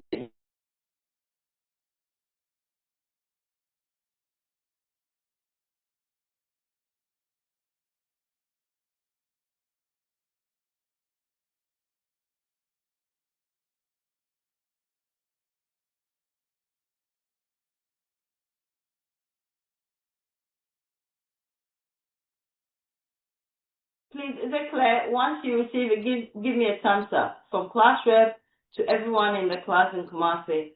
Go to the chat box and then give me a thumbs up if you receive it. I want all of us to be on the same page before I carry on.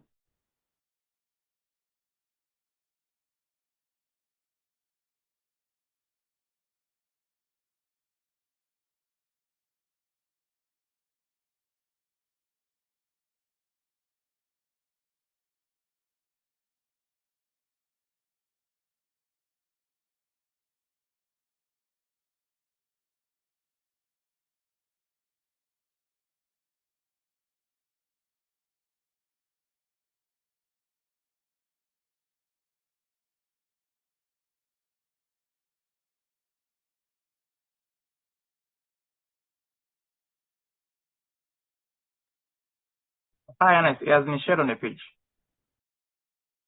Great. So Nana has received it. Please, have you all gotten it? It's been shared on the page.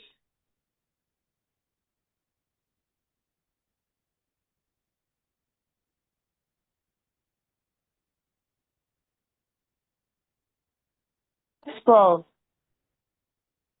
Okay, Baba has received it. We have it, Augustina. So just 3 people in Kumasi have received it besides the class rep.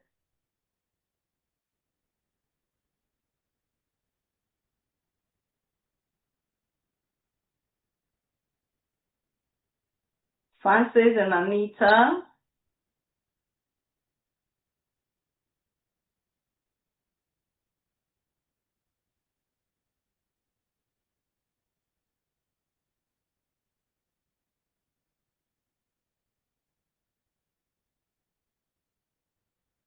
Okay, Ofori, Samuel. Okay, did I miss on someone?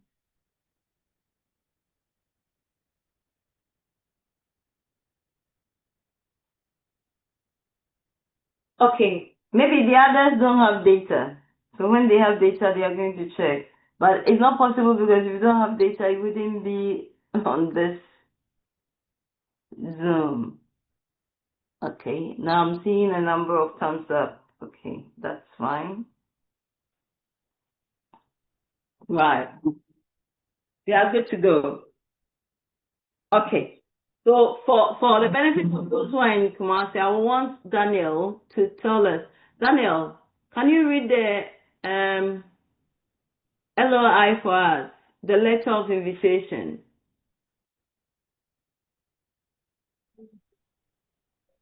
Yes, Prof. I'm using my phone at the moment, but let me check. I'll read right away. Oh, okay, then that's fine. Appoint someone else from Accra to read. Anyone you want to read. Alfred, are you here? If you have the document. Yeah. Yes. Alfred. Okay. Alfred, can you read? We have the Section 1 LOI letter of invitation.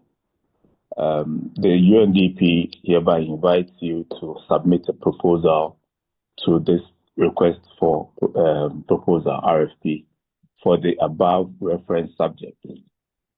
This RFP includes the following documents and the general terms and conditions of the contract, which is inserted in the bid data sheet. So we have sections of the contract, how the proposal is supposed to look like. Section 1, the LOI, the instruction to bidders, bid data sheet, evaluation criteria, terms of reference, returnable bidding forms in the forms A, B, C, D, E, F, G. So Form A is a technical proposal form. Form B, the bidders information form. Form C, joint venture consortium association information form. Form D, qualification form. Form E, format of technical proposal. Form F, financial proposal submission form. Form G, financial proposal form. And then if you are interested in submitting a proposal in response of this RFP, please prepare your proposal in accordance with the requirements and procedure set out in this RFP and submit it by a deadline for submission of proposals set out in the bid data sheet. Please acknowledge receipt of this RFP by sending an email to registry.ba@undp.org indicating whether you intend to submit a proposal or otherwise. You may also utilize the accept invitation function in the e-tendering system where applicable. This will enable you to receive amendments to updates to the RFP. Should you require further clarifications, kindly communicate with the contact persons identified in the attached bid data sheet as the focal point for queries on this RFP. UNDP looks forward to receiving your proposal and thank you in advance for your interest in UNDP procurement opportunities. Issued by, approved by, and then they sign. They insert their names, titles, and select dates. So that's the letter. Thank you so much, Hagan. So the letter of invitation is a cover letter to the request for proposal. And as you've all seen, the request for proposal is a huge document. So the letter of invitation is a cover letter and it summarizes what is contained in the RFP and what is expected of you. It indicates who you can contact and what you should do if you are interested and those other pertinent issues. So once you read the letter of invitation, for instance, we were telling you A is this, B is that, D is this, and all that. So it tells you everything that you should expect to find in the request for proposal. In a nutshell, it's a summary of the request for proposal brief, and then a cover letter for the whole request for proposal. It's just like a summary, executive summary of a document, okay? And then it has to be signed. It's supposed to be a letter, so it has to be signed. Please, is it clear enough?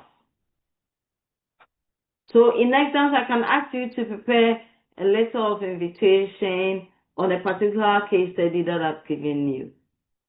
So you should Hey, Prof.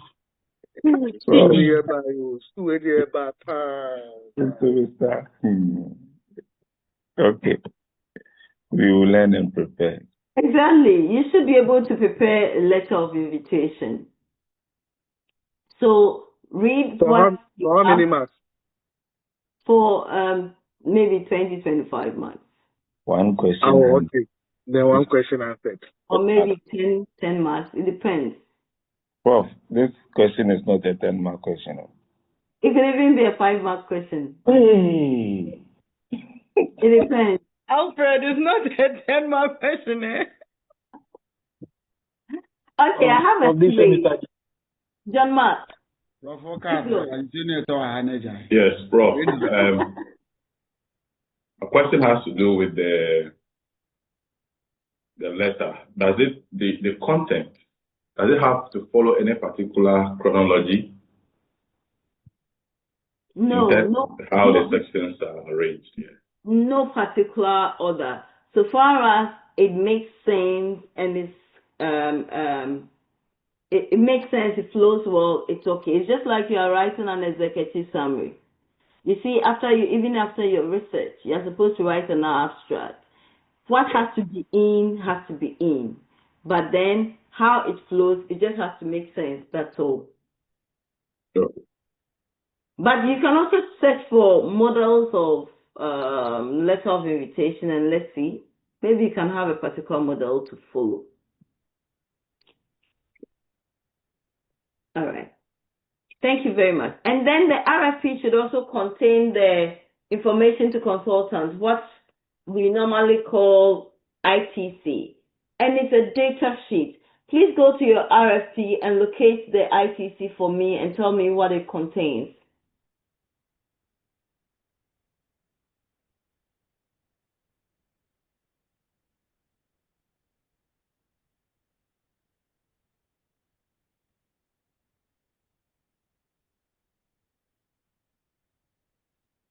Have you found it? Anyone to help? Whether Kumasi or Accra, now it doesn't matter because you all have it.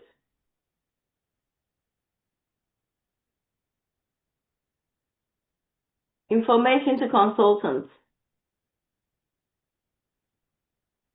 No one is seeing the ICC.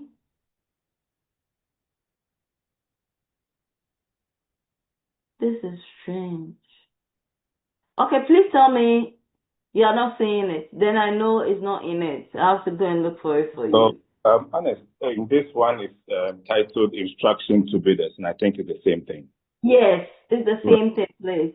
So there's the general provisions for on the instructions, what is generally required of bidders to adhere to. And I think it has to do with formatting. So some of the provisions under general provisions is your introduction. The bidder shall adhere to the requirements of this RFP, including any amendments in writing by the UNDP. This RFP is conducted in accordance with the UNDP program and operations policies and procedures. And then as part of this bid, it is desired that the bidder registers at the UNDP Global Marketplace website. The bidders may still submit a bid even if not registered with the UNGM. However, if the bidder is selected for contract award, the bidder must register on the UNGM prior to contract signature. And then there's a provision for fraud, corruption, gift, and hospitality. UNDP strictly enforces a policy of zero tolerance on proscribed practices, including fraud, corruption, collusion, unethical or unprofessional practices, and obstruction of UNDP vendors, and requires all vendors observe the highest standard of. So this is the ethical part, and then the bidders or vendors shall not offer gifts or hospitality of any kind to UNDP staff members, including recreational trips to sporting or cultural events.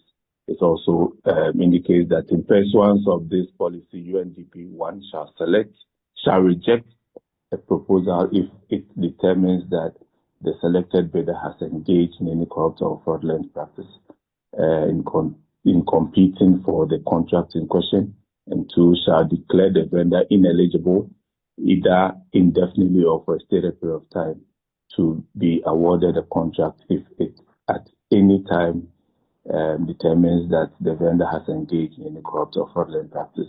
And then there's the eligibility clause where the vendor shall not be suspended, barred, or otherwise identified as ineligible by the UN organization or the World Bank Group or any other international organization. It is the bidder's responsibility to also ensure that employees, joint ventureships, and subcontractors, service providers, suppliers, and or their employees meet the eligibility requirements as established by the UNDP. And there's a conflict of interest provision that bidders must strictly avoid conflict of interest, avoid conflicts with other assignments or their own interest, and act without consideration for future work. There's also they should ensure that they are or have been they have been associated in the past with a firm or any of its affiliates which have been engaged by the UNDP to provide services for the preparation of design, specifications, terms of reference, cost analysis estimation, and other documents, or are involved in the preparation and or design of the program or project related to the service requested by this RFP. And then, so this one basically speaks to the ethics requirements of the bidder. And then the preparation of proposal. This goes to how the proposal is to be structured. The general considerations here in preparing this proposal. The bidder is expected to examine the RFP in detail. Material deficiencies in providing the information requested in the RFP may result in rejection of the proposal. The bidder will not be permitted to take advantage of any errors or omissions in the RFP. Should such errors or omissions be discovered, the bidder must notify the UNDP. And then cost preparations for the proposal. The bidder shall bear any cost and shall relate and all costs related to the preparation and or submission of the proposal, regardless of whether it is selected or not. UNDP shall not be responsible or liable for those costs regardless of the conduct or outcome of the procurement. And then the language in which the proposals are supposed to be in the proposal, as well as any and all related correspondence exchanged by the bidder and the UNDP shall be written in the language or languages specified in this bidder's data sheet. And there's a requirement for the documentation which comprises the proposal. The proposal shall comprise of the following documents. Document establishing the eligibility of the and qualification of the bidder, technical proposal, financial proposal, proposal security if required by the BDS, and any attachments and or appendices to the proposal. So documents establishing eligibility and qualification. The bidder shall furnish documentary evidence to its status as an eligible qualified vendor using the forms provided in Section 6 and providing documents required in those forms in order to award a contract to a bidder. 10, the technical proposal format and content.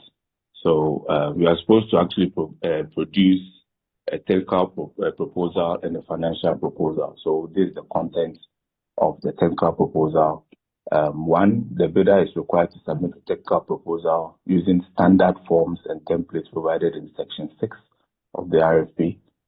The technical proposal shall not include any price or financial information. A technical proposal containing material financial information may be declared non-responsive. Samples of items, when required as per Section 5, shall be provided within time specified, and unless otherwise specified by the UNDP, and at no expense of the UNDP. The other one is when applicable or required as per Section 5, the bidder shall describe the necessary training programs available for the maintenance and operation of the services and or equipment offered, as well as the cost to the UNDP, unless otherwise specified. Such training as well as training materials shall be provided in the language of the bids as specified in the BDS. In financial proposal format, the financial proposal shall be prepared using the standard form provided in Section 6 of the RFP. It shall list all major cost components associated with the service and the detailed breakdown of such costs. Any outputs and activities described in the technical proposal but not priced in the financial proposal shall be assumed to be included in the price of the other activities or items as well as in the final price. The price and other financial information must not be disclosed to any other place except in the financial proposal. Then there's the proposal security. If there's a need by the BDS, the bidder shall provide in the amount and form indicated. The proposal security shall be valid up to 30 days after the final date of validity of the proposal. So this has to do with guarantees that the contract would need to fall on in case there's any default. Other points, if the proposal security amount or its validity period is found to be less than what is required by the UNDP, UNDP shall reject the proposal. In the event of an electronic submission, in an event an electronic submission is allowed in the BDS, bidders shall include a copy of the bid security in their proposal, and the original proposal security must be sent via courier or hand delivered as per the instructions in the BDS. Finally, to finish, the currencies is also stated. All prices quoted in the currency shall be quoted in the currency or currencies indicated in the BDS. Where proposals are quoted in different currencies for the purposes of comparison of all the proposals, the UNDP will convert the currency quoted in the proposal into UNDP preferred currency in accordance with the prevailing UN operational rates of exchange on the last date of the submission of the proposal. And B, in the event that the UNDP selects the proposal for award that is quoted in a currency different from the preferred currency in the BDS, the UNDP shall reserve the right to award the contract in the currency of UNDP's preference using a conversion method specified above. Then provision for a joint ventureship or a consortium or an association. If the bidder is a JV or a consortium, the requirements are here. If the bidder is a group of legal entities that will form or have formed a joint ventureship, consortium or association for the proposal, they shall confirm in their proposal that one, they have designated one party to act as a lead entity, duly vested with authority to legally bind the members of the JV, consortium, or association, jointly and severally, which shall be evidenced by a duly notarized agreement among the legal entities and submitted with the proposal. And two, if they are awarded the contract shall be entered into by and between the UNDP and the designated lead entity, who shall be acting for and on behalf of all the members and member entities comprising the joint ventureship. So this for the joint ventureship. Finally, the JV, consortium, or association are encouraged for high-value multi-sectorial requirements when the spectrum of expertise or resources required may not be available within one firm. then the provision for only one proposal. Am I online? Yes, I think we've had enough extensive one. Thank you so much for reading out to us. Class, what are some of the things you got from the information to consultants?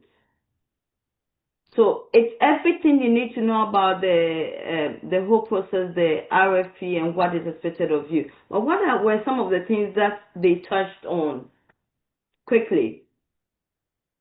We got something on ethics.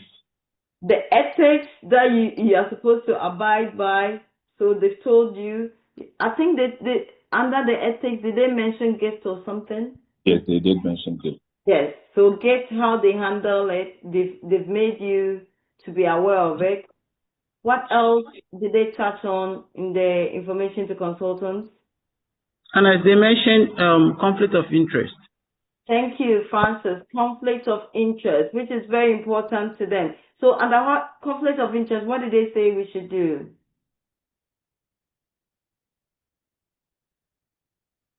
Under conflict of interest, what did they say we should do?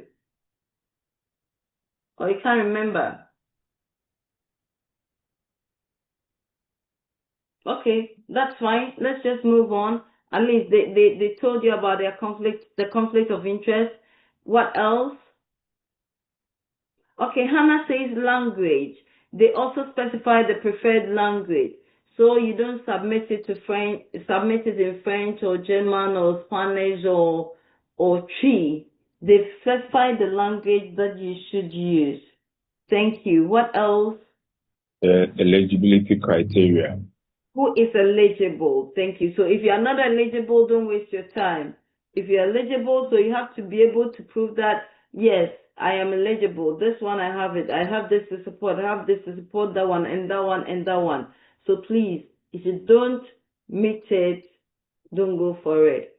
Thank you. Daniel also says currency. Yes, they also specify their preferred currency, and that if you are also not submitting in that currency, they are going to use UNDP's criteria or something. I've forgotten. They specify that they are going to use that conversion rate to determine it. So we are operating with the same currency. Thank you, Daniel. What else did they talk about? The specific formats that the proposal should follow. Very important. There's supposed to be a technical report submitted separately from a financial proposal. Okay.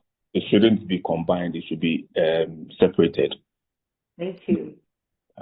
And that the technical proposal shall not include any financial information unless it's required, because they needed to separate the two, and where applicable, the exact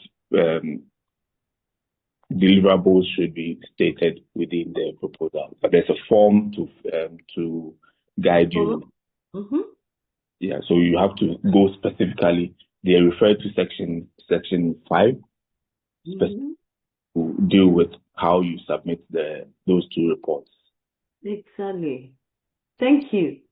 And so when you are preparing your technical financial proposal, the ITC should be open. Then you are ticking it. I've done this. I've done that. I've done that. I've done that. I've done that. It's very key you know everything that is expected. So they provided a format for the technical and then the financial. From what they wrote in the ITC, the information to consultants, you are supposed to have the technical proposal separate from the financial proposal. This is what we normally call the two envelope system. Please, if I do not mention it again, I've taught you. The two envelope system. So one envelope will contain the technical, another envelope will contain the financial. We also have the three envelope system. This is where one envelope will contain the technical, one envelope will contain the financial, and the bigger envelope will contain the two. But under no circumstance should we have the financial as part of the technical within one envelope. If they are within one envelope, then they are in separate envelopes within one bigger envelope. but both should not be in one envelope. Please, I hope that one is clear. Yes, Prof. Okay. So Emmanuel also talked about, yes, technical proposal, which should not include any financial information. Thank you, Emmanuel. Who else? The organization should be a legal entity. Thank you. All costs in preparing and submitting proposals will be borne by the bidder, irrespective of whether the proposal is accepted or not. So every cost that you are going to incur in the process of preparing your proposal, and it's very time consuming and sometimes costly. So they've made it clear that you cannot charge it to them. Whether your proposal is accepted or not, that is your own cost that you incur. So they've made it clear it's your cost. What else do I see in the chat? The bidder. Hello, ma'am. Yes, please, go ahead. Please, Annette, can you throw more light on the conflict of interest? Okay, please. Conflict of interest could be in so many ways, but then the organization, the client organization will specify what they are talking about, which specific conflict of interest. So anytime you're talking about conflict of interest, normally it's about an instance where, or a situation which concerns or aims of two different people or parties are incompatible. So, for instance, conflict of interest between, maybe I have an interest. What example comes to mind? Can someone give me an example of conflict of interest? But it's basically a situation where a person is. Please, can I give an example? Like, for instance, let's assume that you are working with an organization and you also have a consultancy firm running under. Maybe it's a newborn consultancy, but you are still with an organization working full time. So can that be a conflict of interest? Definitely. So let's assume I'm part of management and KSB management issues are request for proposal, and I have my own consultancy firm and we are applying. That's conflict of interest, because as part of management, I know everything that goes beyond the research. I almost called it research. RFP, request for proposal. I know everything that goes beyond the request for proposal, and then by virtue of me being on the management board, I can influence some people to get my proposal to be accepted. That is conflict of interest. Okay. Yes. Okay. Please, I hope it's clear enough. I can see some hands up. Let me see. John Mark. Yes, Prof. One other thing that caught my attention has to do with the statement on fraud, corruption, gifts, and hospitality issues. For me, I've come to learn, unfortunately, that in our part of the world, these things don't seem to matter to us that much. But within the international community, issues of fraud, corruption-related activities, gifts, we easily accept gifts in Ghana to say thank you for, all that they've done for you. But with international circle, for instance, in my company, you are not allowed to accept any gifts that is above 20 euros. So you have to declare. As soon as such a gift comes, you have to declare, and everybody must see. Or invitations. Sometimes you are invited to an event, and you are thinking that it's just an invitation. Meanwhile, it's a means to corrupt you or to get you to be influenced. So some expensive invites, like for instance, let me say hypothetically, we had a chance to, fly one of a government official out, and then we have to go through our process. The system said no, that will amount to an invitation. So we cannot deal with the government official by sponsoring the trip. So that has to go. So things such as, just as we may see it as mere invites, or mere solicitations, as we all do here. These international bodies take them seriously as affecting the integrity of the process they are undertaking. So for me, I don't know whether it's in a chronological order, but even seeing it as a second thing right after introduction on the list tells me that they give some high level of importance to to such things, and I think all of us must take a good look at it. Thank you. Thank you very much, and that's detailed. Thank you so much for sharing. So you see, what in a part of the world we think, but this is nothing. Conflict of interest is very important, and then gate fraud, and all these things. Invitations. Oh, they just invited me. Oh, but they just gave me a flight ticket to fly from. I'm coming for a meeting. They said I should fly from Quashie to Accra. They are influencing you. You are going to be under undue influence. So for them, it's a no. And it's good they are clarifying it, because you see, someone would take the request for proposal, and maybe they said you can hand it over to the receptionist. Once they are giving it to the receptionist, they give them, oh, this is $1,000. Oh, that's just for lunch. How can we take $1,000 for lunch? But lunch. It's all very expensive these days. Very expensive lunch. Yeah. Lunch that can last someone a month or two. More than a month. Someone's lunch per day. So it can influence the one who is taking it to put yours in front and deliberately even delay some of the others, and then it proceeds. Oh, so who is in charge? Oh, we came to follow up. And how far are you? Oh, it's in the process. We look at it. Oh, thank you so much. So can I take your number? I'll be calling you. But you give your number, and oh, I sent you something just for the kids. You look at it, 5,000 for the kids. How much do you give your kids? Expensive. Yes. So all these are important, and that is why. Yes, please go on. Especially, sorry. So just in context, last Thursday we dismissed the staff because he accepted a thank you from a third party. And how much was it? Was irrelevant. It was irrelevant. But I can tell you the figure was so low. But look, the company just eschewed such a thing because when you dug into the other thing the guy was doing, you realize that he was being influenced on his own job. You see, because he's a supervisor. So he was being influenced on his own job. And look, unfortunately for him, the company was the one that, as we say in Ghana, choked him. Because because the company presented their invoices, and this guy was not processing because on some other occasions they were not giving him his thank you. He was being greedy, eh?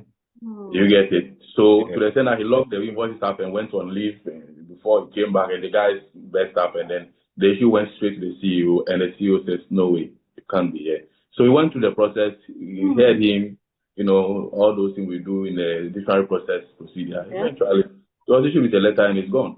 So sometimes so Max, you touch somebody. Oh. I beg you, be the company, not be me. You can't Ghana. You did a process inside. But the company did due diligence by taking him through the process. So they just not fire him. So they've given him hearing, they weighed everything, and then based on the company's policy, they have to let him go.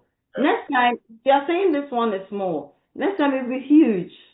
Next time they can even take a contract to poison the MD and they'll go ahead. People who can easily be influenced, we can't trust them. And I'm glad the company did the right thing. My only concern was when you started, whether you follow the due process. And from what you are telling me, you did. So I'm happy. You did, yes. Yes, I'm happy. And I hope, this is not possible, but I hope public institutions can also implement these things.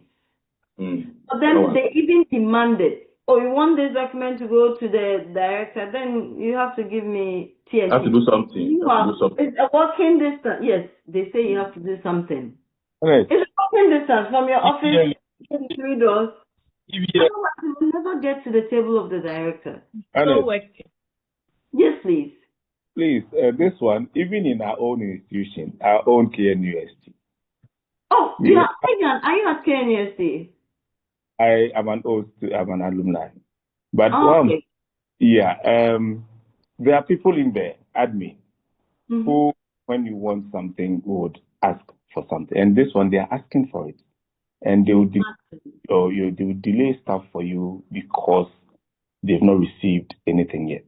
Imagine. Within that space. So you are telling us all these nice things, but within your backyard, they are there. That is true. Yes, Please, I have but to find somebody you see, to get. until you bring it up, management will also not know. Until it came up to the attention of the one who just shared, the attention of the MD or They're the really high up there. They are really high up there. It's not going to change. They are really high up there. You fly some of them. You actually book hotels when they are coming to wherever they want to come, and they don't. Because our system is accepting it. Maybe Accra. So okay, then go to my guy. He'll sort you out. Yeah. So it's there. These are not acceptable. For international contracts, we may not be able to, be eligible because these things will apply. But local Parliament, we pay. Honest. Yes, please. I have another context. So in the case where your process has gone through and you genuinely decide to show appreciation after the whole process, can you term that as, can it be criminalized or something? That's investing. You are investing into your next. Yeah. So, exactly. I think that's showing. Next thing, please hold on. Whatever thing I always tell students, and please, I'm telling you directly in this class, I think you have a habit of at the end of the seminar. The semester, you collect something and give to lectures. I don't know whether this class is involved. Please count me out. Whatever payment I'm due, the investor has given me. So you don't need to give me a thank you. Just writing a thank you is even enough. Just telling me thank you is more than enough. The financial aspect, the investor or the government has taken good care of it. I don't expect to receive anything. And that's the direction we should all go. You don't have to give a thank you in the form of a parcel, money or something for someone doing the work that they have been paid for. And let's all put it at the back of our minds. Everyone in here. I'm saying this, but it still goes on. I quite remember I entered one office. I won't mention the name of the office.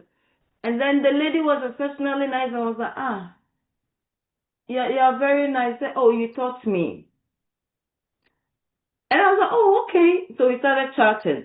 Then she didn't ask anything from. So, oh, madam, please sit down. We are working on it. The next person that came, in my presence, this lady requested for something. And I was shocked and embarrassed that she told me that I taught her. Right in my presence. And every other person who came to sit there. And she was even discussing with the colleague there, oh, that man, how much did he give? Put it somewhere. It's not enough. I was like, now openly like that, I would have wished that she didn't tell me I've taught her before. Then I would have used it in class, but this is someone I've taught, so it's a past student. So please, class, whatever thing you also do, it has bearing on KNUST. Please, let's talk. All these things you're talking about, how many on the page? 58. Okay, 60. At least I'm going to get about 30 people doing this on this platform. That's the minimum. I can get about half of the class doing this, but we are all condemning it. And you know the excuse we are using, but everyone is doing this. Oh, but I didn't ask for it. Hey, class. Okay. Okay. So, honest. Yes. The situation where I'm using the banking industry as an example, where a bank would come to, let's say, a particular departments of the school, we need your account. And the department will say, oh, okay, before we can give our account to you, we would want you to do this for us because we also need this to be done. Yeah, I've heard that before. I think What I've in that case, what how do we call that one? Because you could see that the department also has a need. The financial institution also has a need. Both of us, we need ourselves. We need each other. So if you are not able to do this for me, then it will be difficult for me to also do this for you. And this one is more or less like it's a high level profile meeting with the heads. Yes. Yeah, it's true. That's what's going on in our country. I'll leave it to the class. Class, what do you think? How should it be handled? In our sections, we didn't know the game, so you don't go fishing with an empty hook. You yes.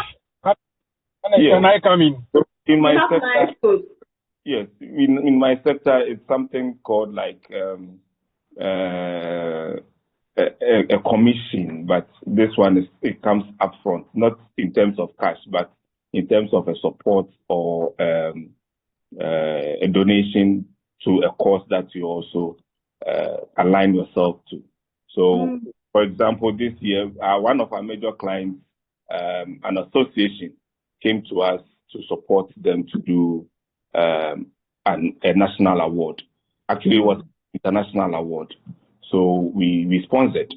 Unfortunately, at the point where the program was being held, these guys were on strike. So I told my boss that, look, it's bad optics if we sponsor this thing openly. So we waited till they called off the strike, and then we sent them a check. And then I made sure in presenting the check, I told them that in certain circumstances, we are not able to come in to help effectively if they undertake or undergo certain actions like the strike.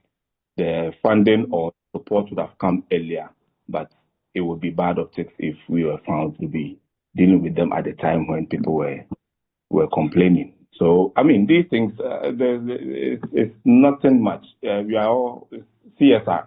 We run this thing through.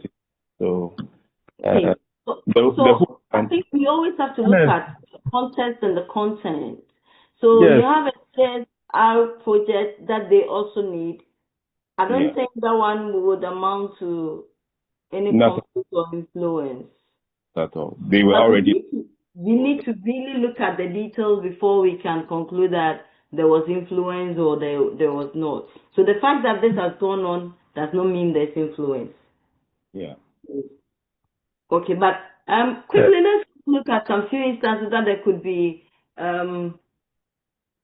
conflict of interest. So, Hannes, hello. Yes, please. Yes. Yes, Hannes, I wanted to say something on this issue that is being discussed at the moment, because in our settings, there are two things involved. We look at it in context, like you said, and then on cultural grounds. You know, in our Ghanaian settings and African settings, that is how things are done. Okay,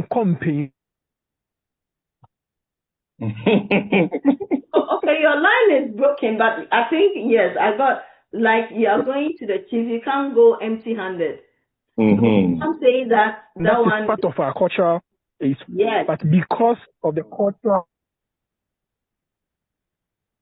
Oh, your line is really breaking. But I think he's taking a good one. International. So you see, in our evaluation, most of the evaluation methods even context. So the context would include the culture. Is it what is accepted culturally? But please, many of the things you're accepting is not about young company for any supply. No, they are taking penny for. I beg. Let's not hide behind that and take something. But please, quickly. Conflict of interest will arise when loyalty or objectivity is compromised. If you are serving competitors simultaneously, you can compromise confidentiality. So you are one consultant, you're serving competitors, you are doing jobs for two competitors. Please, confidentiality can be compromised and impartiality can result.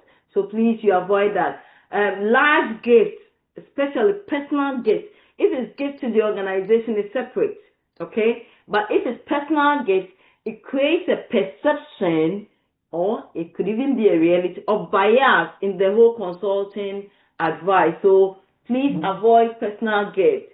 When you also have insider knowledge that you use for private gains or direct gains, then it's also conflict of interest. So you know about something and you're using it for your own benefit, like a consultant who has worked for a regulator.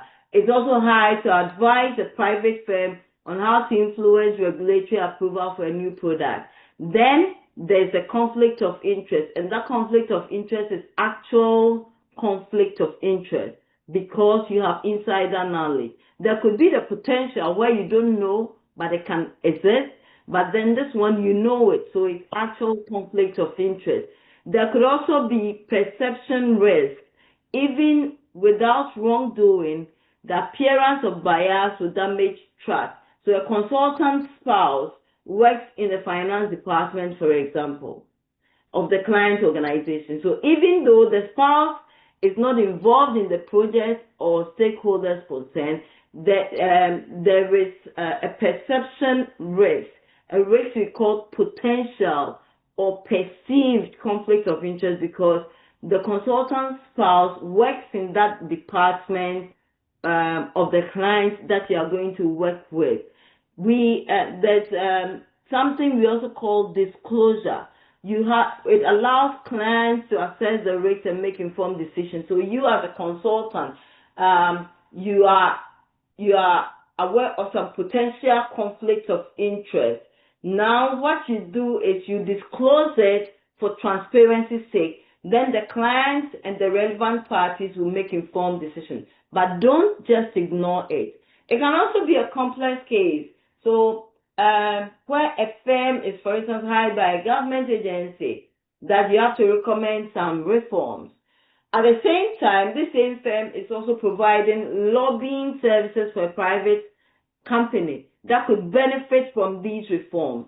Then, in this case, this represents clear conflict of interest. It's not misalignment, it's not contest, it's clear conflict of interest. You know that you have interest in it, so you are going to do it such that it favors the others. So all these are examples. Please, let's take note of it. It's very important. Okay, so I think enough about the ITC. I think I'm not sharing my screen. Just a minute. I'm not sure. Oh, sorry, I have some hands up. Fidel, please go on. Annette, please, my question is to the man who made mention earlier that when they get gifts in the organization, they have to declare it. And I'm asking not just as a consultant, a lot of us belong to various departments, and some of these things come up. Today that I get to know that it's unethical to receive gifts. So in situation like this, will it be all right to just tell the person or return the gift back, or it will be the best option just to declare it? And if it is declared, what does the organization do with it? Okay, so the first step I would suggest is, John Mark, do you want to answer her? Your hand just came up. Yes, I mean, that's for what we do. Okay. So in our context, first of all, you don't reject. Well, it's two ways. If you indeed, assume it is brought to the office, you have to declare it. We have a portal for declaration of gifts received above 20 euros. So you log it in. The system is there. You go there yourself and you create it and you log it and you send that product to your line manager, so that is taken care of. That is usually those that come into the company directly. But we also, as part of our third-party monitoring procedures, we have our code of conduct, which we share with our suppliers twice every year, and we take them through trainings that these things, these are the things we don't do. So you don't have to give or think of bringing anything to anybody in the name of anything, because one will not accept. Worst of all, cash gifts, not. So our suppliers or third parties or customers are aware through our compliance due diligence processes that you are not supposed to do this or extend any lavish hand of fellowship to anybody. However, if for any reason this is given to any staff, then it will be declared, and there's a process for that, and then eventually, assuming it's these hampers and those things, it becomes we do activities in the office, so they become like how do you call them, gifts, prices, individual prices. So you do a container, you can get maybe a biscuit or you get a tin of milk, those kind of things. But that's another we do at our level. Thank you. Thank you for sharing. Bless, you want to add? I want to ask counsel that on this note, so let's say the supplier officially brought the gift to the office and mentioned that, oh, this gift should be given to so and so. What happens to that? Yes, so it will come to the so and so, but the so and so must make sure that it is declared, because he is not entitled to receive it. So you will declare it, and as soon as it's declared, it's logged in the system, and this will go to our shareholders for them to monitor. So the staff will not receive it? No, it will not go to the person, no. It will go straight to the pool. So sometimes we go there for like half year, like June or July, and hampers that came in December are still there because we've still not had ways of disposing them. Not that we'll destroy it, but eventually it goes into the pool, and that's how it is. Pastor, what they are saying, I think it's shocking to most people in class. They're thinking, really, these companies exist? And the reason why I'm asking this is that just this December that went on, I work in an hostel, and right now I'm in the audit department, which ethical conduct and accountability is highly, appreciated. And previously I was working as an account officer, and sometimes when students come in like this, especially parents, tend to do thank you a lot, especially when you help them to make the seamless of process into our facility easy. So now some parents come with not money, but with gifts. Some will come with yam, some will come with rice, a whole bunch of things. And our organization, even though they've made it clear that don't accept money, but they've not also made it known don't accept, thank you in kind, in a form of item. So that's why I wanted to have a clear understanding of this particular situation, and I think I'm very clear. Thank you very much, boss. You're welcome, Fidel. Okay. I think we've thrown enough light on it. Thank you so much. I've enjoyed this discussion. Prof, a minute, please. I want to know where the mark is looking. Banjo. Please, is he working at the mission house? No, for this one, please don't respond. I don't want him to declare his organization. Your mark is a friend. Honest, I just wanted to know.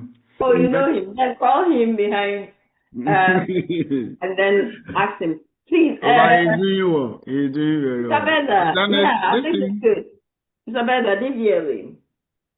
Oh, I shouldn't have mentioned the organization. I'm sorry. Please go on.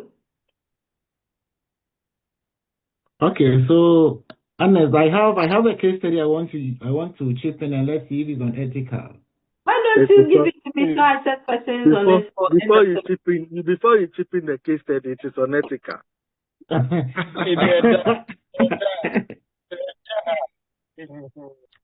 Please go on. All right, so in 2018, there was one lady I examined. I was trying to assess her and then issue her a license. So she was driving an automatic vehicle and she was using both legs. I could have failed her, but I didn't fail her. I just corrected her and then I gave her some few orientations. So we became friends. And then she actually gave me my first car. It's a very cool product. Hey. Could this be an ethical issue? No, did you pay for the car? It was a cool deal. Wait. It was a cool deal. It was a cool deal. But it's also a cool deal. Let's allow the first class ticket is a cool deal. person to finish. Okay. Yeah, but I want tell to him to understand the return the question car. very well. Tell him. That's why I'm asking. The car, did if you say a cool deal, does it mean that let's say probably the car is 20,000, but she gave it to you at 10,000? And you knew. And you knew. And you took it. Oh, we be questioning. You knew or ought to have known. You ought to have known. That's right. I don't know the market value after then, but I knew it was a full deal. You register cars. You can't tell you don't know the value of car. You knew, but no, you're not being. I register car, but I'm not a car dealer. Right now, you are being honest. Because if you know that the market value for, let's say, a Hyundai Elantra today will be 120,000. So if they are giving it to you at 50,000 or 70,000, it was a depreciation. It was registered, so I perceive depreciation cut it. Libra, if you don't give us the right information, we can't help you. We can't help you because you are not being truthful to us. Give us all the. It's not being honest. Was there another relationship? Please refrain from giving further information. Libra, was there any other relationship formed between testing her and we are being recorded. Please don't give any further information. Libra, it is romantically unethical, financially unethical, everything unethical. Based on the issue at hand now, it is unethical because he ought to have known. Romantically and financially, it's unethical. This is the amount that is the term cool deal. No, means that it is an amount that was way cheaper than the lady could have given the car to him for free as a gift that you gave in passing me, but. I considered it as favor. I considered it as favor. Those people consider it as favor. First class the favor. But since you are discussing future ambitions. So how's the relationship right now? Is she still giving you cash? Oh, that is what I'm saying, Fred. Romantically unethical, financially unethical, everything unethical. Libras, I know Libras. Virtually unethical. So, Prof. You know, all of us here. They have made their decision. I want to hear from the last, and then we move on. Okay, so I think that, first of all, by virtue of the fact that he has even brought it up, suggests that he personally thinks that something went wrong in that transaction. Now, every institution has its standards on how these things ought to be handled. I do not think that within his sector, the way he went about it is something that the sector will approve. Although maybe that transaction was a personal transaction and not an official transaction, but the relationship began from an official point of view. You know, the foundation was wrong, where he said the lady did something wrong and he had to, instead of reprimanding, just corrected her and advised her, and she went. So then from that level, punishment was taken off. The caution that needs to be given out to the lady was equally gone. Then the lady now sees that as a favor, and then friendship begins to breed. And unfortunately, this is how the corruption process starts. It starts on a very good friendship note. Oh, you are my party. Oh, thank you for helping me the last time. Okay, I have this deal for you. What do you think? How about this? Then with time, processes begin to get compromised, and then the bigger things happen. So I think that even if the deal was, as I said, it was a cool deal, so long as probably it must have come in the line of his duty, if there's a mechanism for at least declaring it, it should have been done for it to be on record that this was not any corrupt process of getting this through my job, but I've had it through clean means, and these are the records. That's my thoughts. Thank you so much, John Mark. Okay, so now, because we restrain him from giving us further information, we can only base a comment on what was declared. So we don't know how the organization handles it. We don't know whether they have express provisions on this, ethics, and other issues will help us to finally know whether it borders on ethics or not. But clearly it's a case of ethics. But how the organization handles it, we don't even know. Is it something the organization, if they don't have anything on it, I just would suggest that they should declare their stance on ethics. And then workers should know about it. This one is ethical, this one is unethical. So if this happens, how should we handle it? So I think so many things are blank or gray for us. But the fact that it's bothering you and you have to probably talk about it with us is likely going in the direction of unethical things that happen. Likely. Okay. Appreciate it. Thank you. You're welcome. You're welcome. So in that case, you are all saying that when you also go to DVLA to meet him, you expect him to take you through the process. You are not expecting protocols, eh? No. That's not what we are saying. What he did, what you are saying. what we will do, that is not what we are saying. What he did was wrong. Another what we point. will do is different. That's why we are school. That would advocate that. Yes. Yeah, so I want to find out, some of us that we've been praying that God should do something for us. And we know in our Christian belief, we say that Nyamifka Nipaso Eya Demai. So in the case I've prayed, and then here comes the good God has given you your helper. Is that one too unethical? It's just like saying that you are praying for marriage and then you meet someone's husband. Yeah. And you see that person. You're taking that person as a husband. Yes. So please, it doesn't mean don't take it by force. No. There's not taking it by force. You see? I believe there's a great area between this one. Okay, Bennett has not spoken today. I want to hear from Bennett. Bennett, please go on.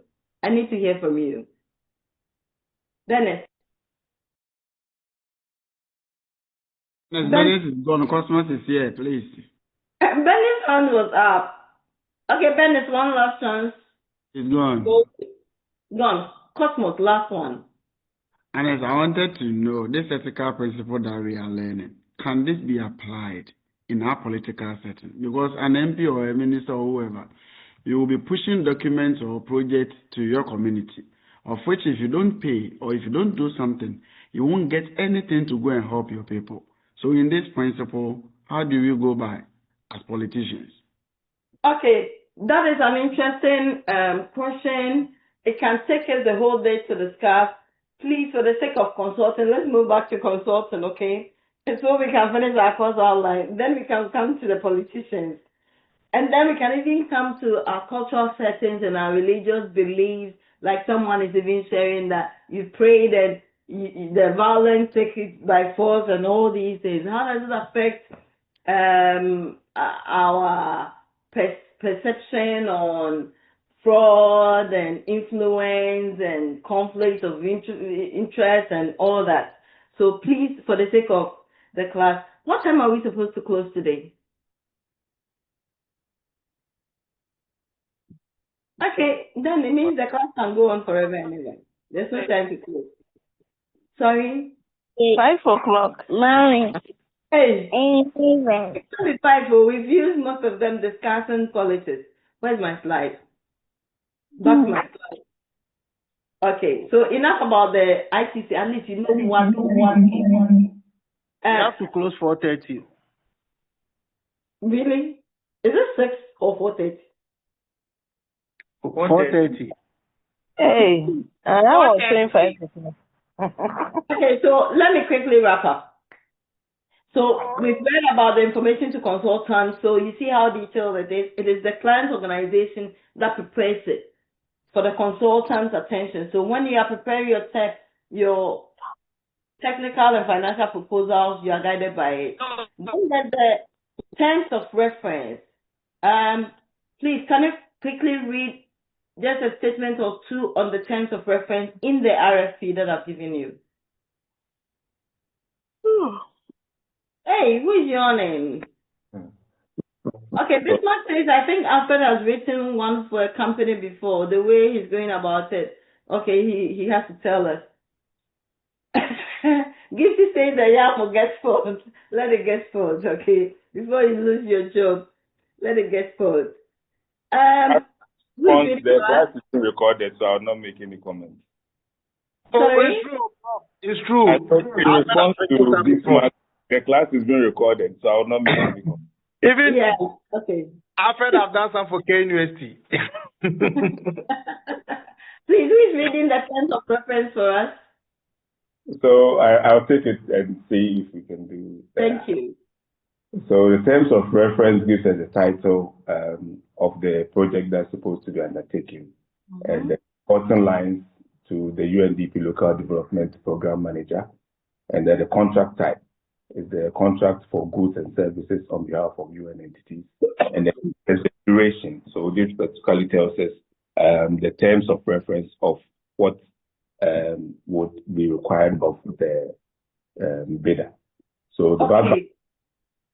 So first will be the background information, the economic governance for growth EGG project is an initiative. So it would first of all give you an idea of what the program is about, and then what is required of you as a bidder.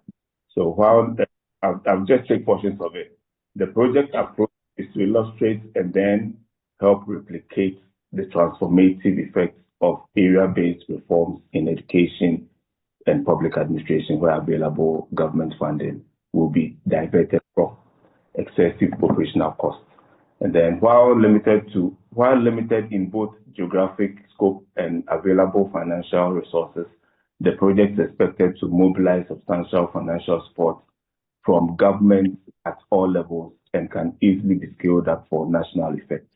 The partnership framework for the project thus includes state, entity, and cantonal governments. Of course, that's the community where the project is taking place. Partners from the neighboring countries, innovation and resource hubs, elementary and secondary schools, large IT and automotive companies, as well as institutions of higher learning. And then the project-specific outline gives us exactly what this is about. In partnership with the Ministry of Economy and of Sarajevo Canton, a call for participation in the grant scheme provision for support to young entrepreneurs for creation of new startup companies in Sarajevo Canton has been announced on the 20th of August 2020. This is expected to increase the likelihood of emergence of new enterprises and consequently enhance the opportunities for sustainable job creation. Okay, thank you, Hagan. Let's pause here. Okay, class, so what did you get? So when you say terms of reference, what are some of the things that come to mind? What is it? What are some of the things he touched on in the reading? Unless if you're not paying attention. Class? Anything? Yes, I think the terms of reference was giving us the exact things that they want us or what they are demanding from us. Exactly. What the whole work was about. Thank you. Yes. Who else? It also talks about the objective of Thank the you. assignment. The objective of the work itself. So then, in writing your technical proposal, you use the exact objectives that they've given you. And then you tell us how you're going to meet objectives 1, what activities you're going to do, everything you're going to do, and then the outcomes. You take objective 2, what you're going to do about it, the specific interventions you're going to design, how you're going to implement it, the outcomes, and then you take objective 3 likewise. So they've told you, thank you, objectives. What else?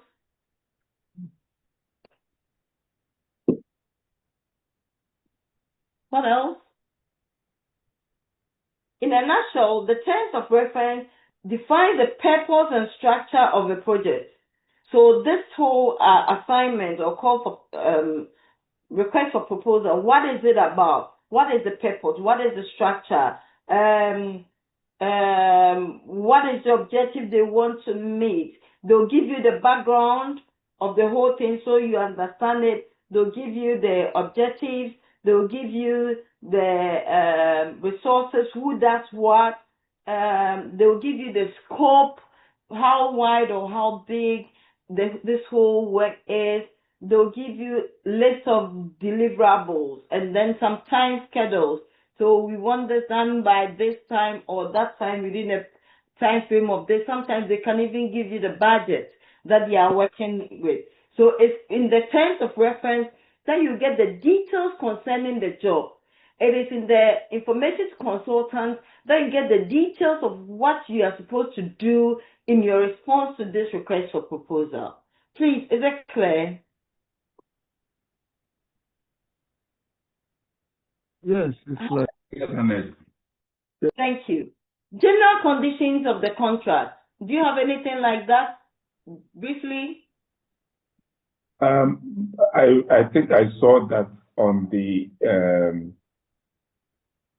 ICC. The ICC. Then let's go to the ICC and see if there are some general conditions.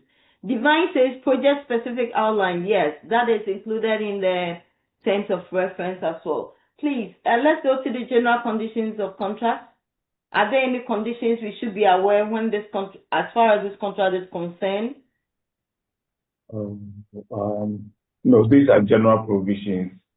No. Okay. Is anyone seeing any general conditions of the contract?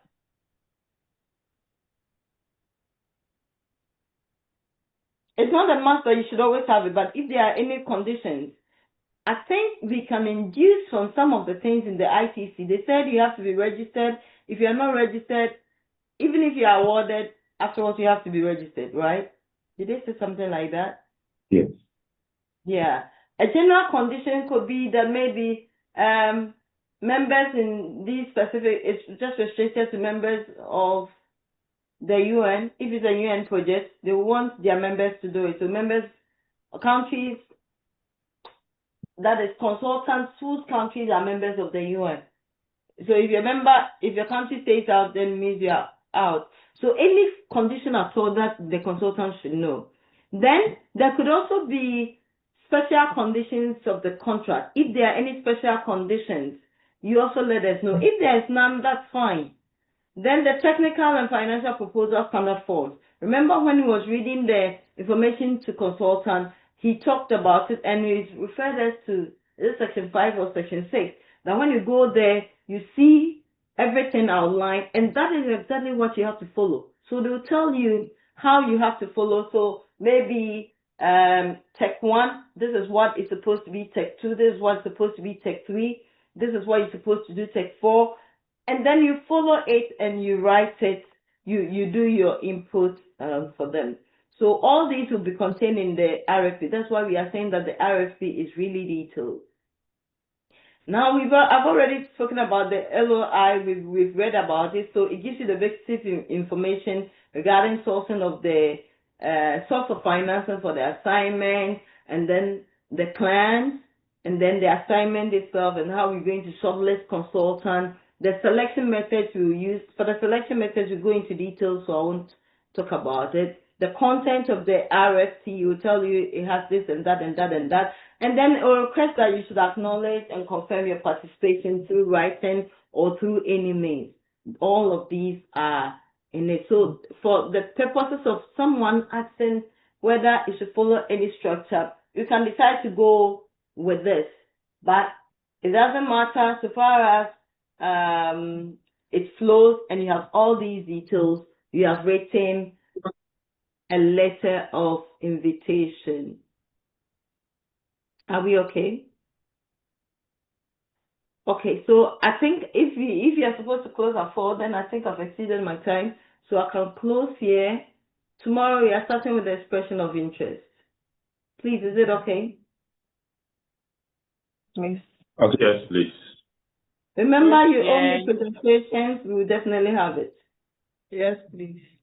Yes, madam. Okay, so on that note, let's take this way. I'm going to put you in groups. Give me a minute. Okay. From where I've gotten to, I think, and then with the documents that I've shared, you can easily handle the various sections. So give me a minute. Let me see how many groups I want. Would it be okay if I merge Kumasi and Accra and create the groups, or you want it separate? It should be separate. It should be separate, one, and then two. Is it based on the same document that you've asked us to do the assignment on? No, that one is different. I'm going to give you the composite one that we are looking at now, specific aspects, but then with reference to the document, it will be clearer for you. But it's not everything that you can get in the document. Some of the topics you may not get it in the document. I see. Oh. So you want to separate or together? It's separate. Very separate. Yes. Very separate. Okay. Kumasi, how many groups do you have? How many groups did I create the last time for your presentation? And it's 5. 5? Okay. Yes. How many? The same 5. The same 5. Okay. So so it means I have 10 groups. Okay, so let's start from, so I've done the announcement phase. Now let's look at expression of interest. So expression of interest will be handled by Accra Group 1. You're going to tell me what expression of interest is and what goes into it, who writes it to who, expression of interest. And then give us a sample expression of interest. Kumasi Group 1, you're going to take... Honest, good evening. Good evening, Matilda. Please, sorry for interrupting. I've raised my hand, and it's like, please, the last time you were giving the groups, I wasn't online at that time. I had an emergency, so if you can kindly add me to a group. Are you Accra or Kumasi? Accra, please. Okay, I'll sort you out after hours. Okay. Thank you, sir. Thank you. You're welcome. Okay. So Kumasi Group 1, you are taking short listing of submissions. These ones, please, it shouldn't take you more than 20-30 minutes to do this work. Well, it depends on how much you want to tell us, but it's not extensive. Okay. So short listing of, it applies to all. Short listing of submissions. And for Kumasi Group 1, short listing of submissions. So I want to know, how do we evaluate? Who evaluates the submissions, and what are some of the criteria we use in evaluating the submissions of the expression of interest? So how do we evaluate the expression of interest, and how do we assess, what are some of the assessment criteria for evaluating submission of interest? So then we get a short list before we ask those who have been shortlisted to submit their technical and financial proposal. Please, you have to follow as it's going on for the other groups, otherwise you'll be lost. Honest again. Kumasi Group 1, you'll be taking short listing of expression of interest. So basically look at those that evaluate How can we evaluate? What categories of people do the evaluation? And what assessment criteria do we use in evaluating expression of interest? Then for Accra groups, Accra group 2, do you have a topic? Accra group 2, do you have a topic? No, they don't. You don't. So please, Accra group 2 and 3, I have to merge it because I think this is quite technical. Okay. But it wouldn't be so technical for you though. Accra group 2 and 3 merged. They are going to present on technical proposal. The technical proposal, you are going to base it on the 100 pages one and then the 50 pages one. So technical, what I mean is a full technical proposal and a short technical proposal. So what should it contain? Use the World Bank standards, or you can use what is in the request for proposal that I gave you, and then try and tell us, so Tech 1, this is what it's about, and this is what is expected of you. This section, this is what is expected of you, and all that. Okay? So that's for groups 2 and 3. Then for Kumasi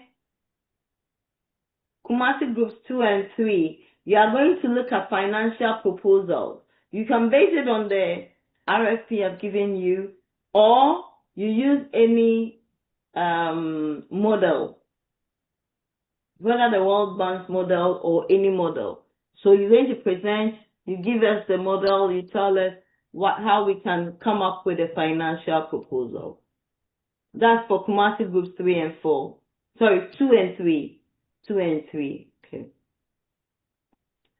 Accra group 4 and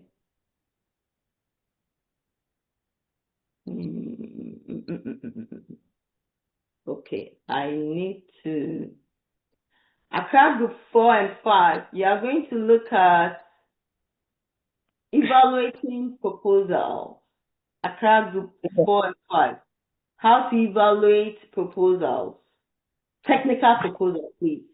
Evaluation of technical proposals. Accra groups 4 and 5. So how do organizations or clients evaluate technical proposals? Then Kumasi groups 4 and 5. How do clients evaluate financial proposals? And on that note, I can call it a day. Any questions for me? Any questions? Okay, on that note, thank you so much. Hello, Anne. Prof. Hello, Prof. Prof. Yes. Please, my question is, Agnes, please, I've not been sorted out too. Oh, yes. Bismarck, which group is the smallest?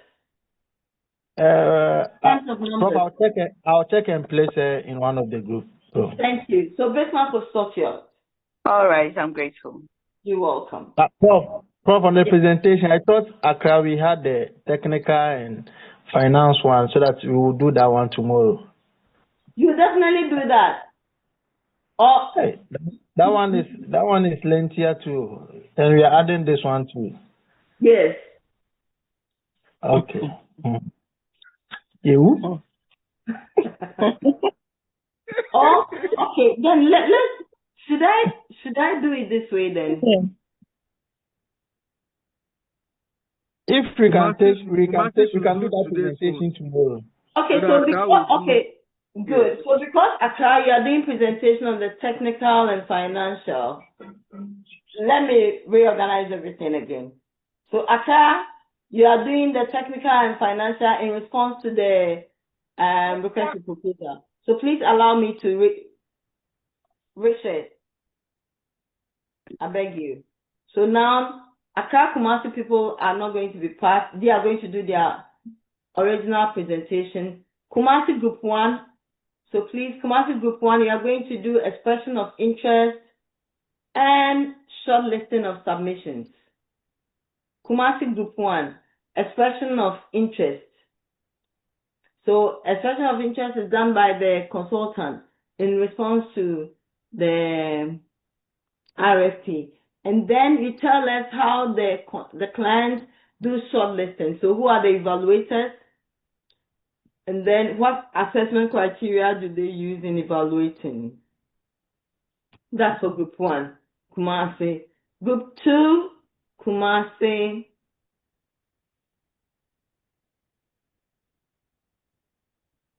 I have to. Group 2, Kumasi, you are going to give us format for technical proposals briefly and format for financial proposal briefly, because Accra people are going to give in depth. So briefly, you do yours before they come in. Technical and financial proposal. Group 3, Kumasi, you are going to do evaluation of technical proposal. Group 4, you do evaluation of financial proposals. Group 5,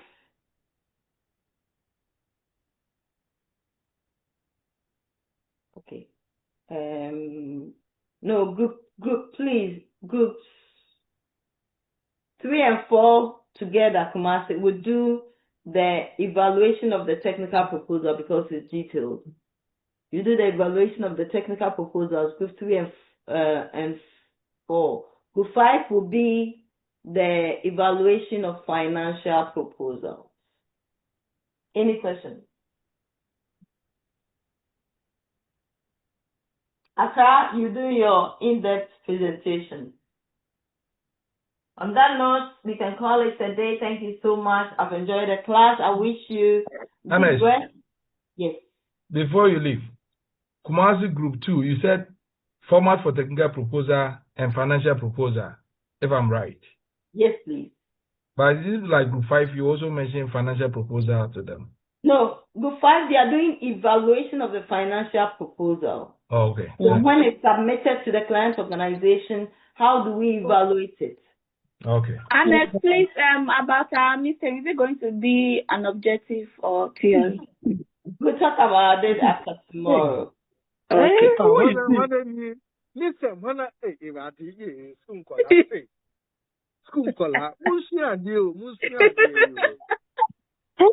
Mama, come in.